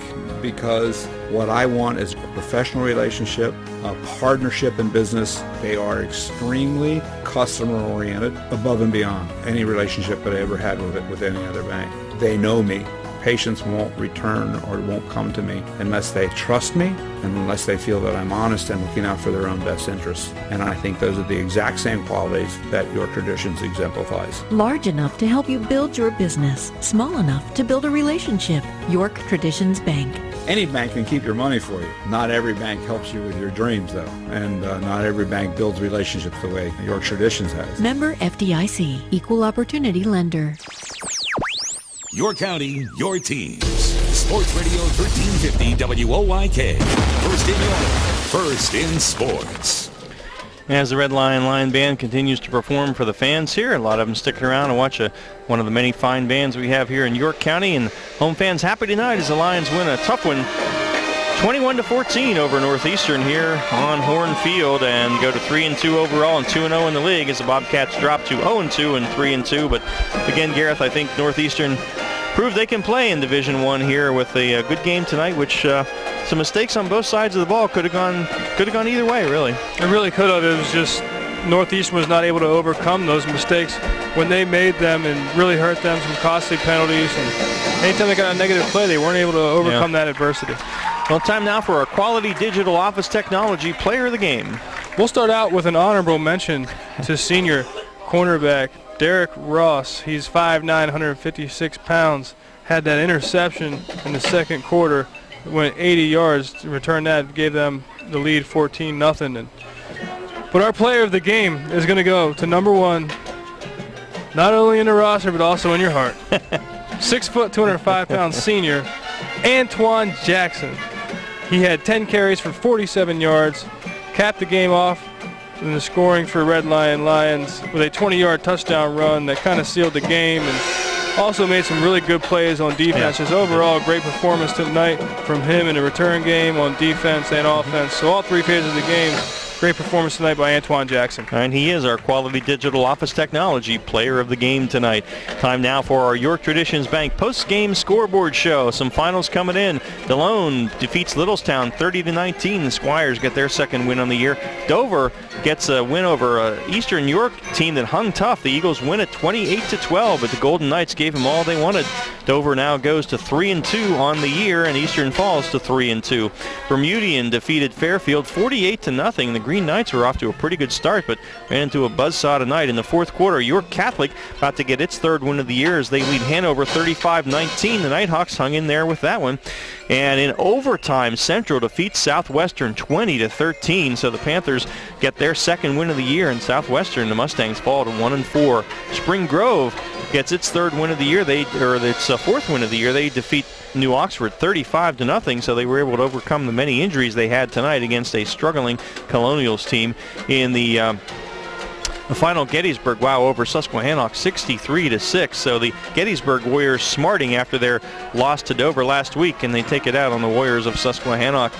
Dallastown defeats William Penn 28-7, so the Wildcats are now 4-1. Biglerville hangs on to defeat York Tech 17-8.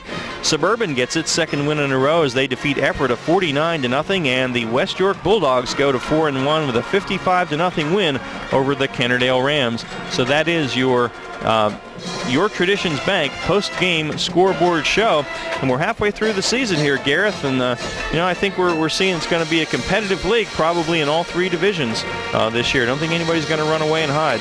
Yeah, it's been tight all the way through, like you said, all three divisions, and some surprise games last week, and some surprise games this week. It's hard to tell who's going to, like you said, no one's going to run away with it. Hard to tell who will come out on top. We'll visit Division III next week as the York Catholic Fighting Irish will host the Bolts of Littlestown. We hope you can join us for that one. Don't forget to tune in to Central PA Game Day with the Dr. Wayne McCullough tomorrow morning from 9 to 11. Get your sports weekend started, and also York Revolution playoff action tomorrow night as the Revs look to move into the Atlantic League Finals. Our final score tonight here, Red Lion 21 and Northeastern 14. For Liz Wagner on the video for Game Time and my partner Gareth Hissong, I'm Ron Ruman. Thanks for listening, folks, and you have a good night.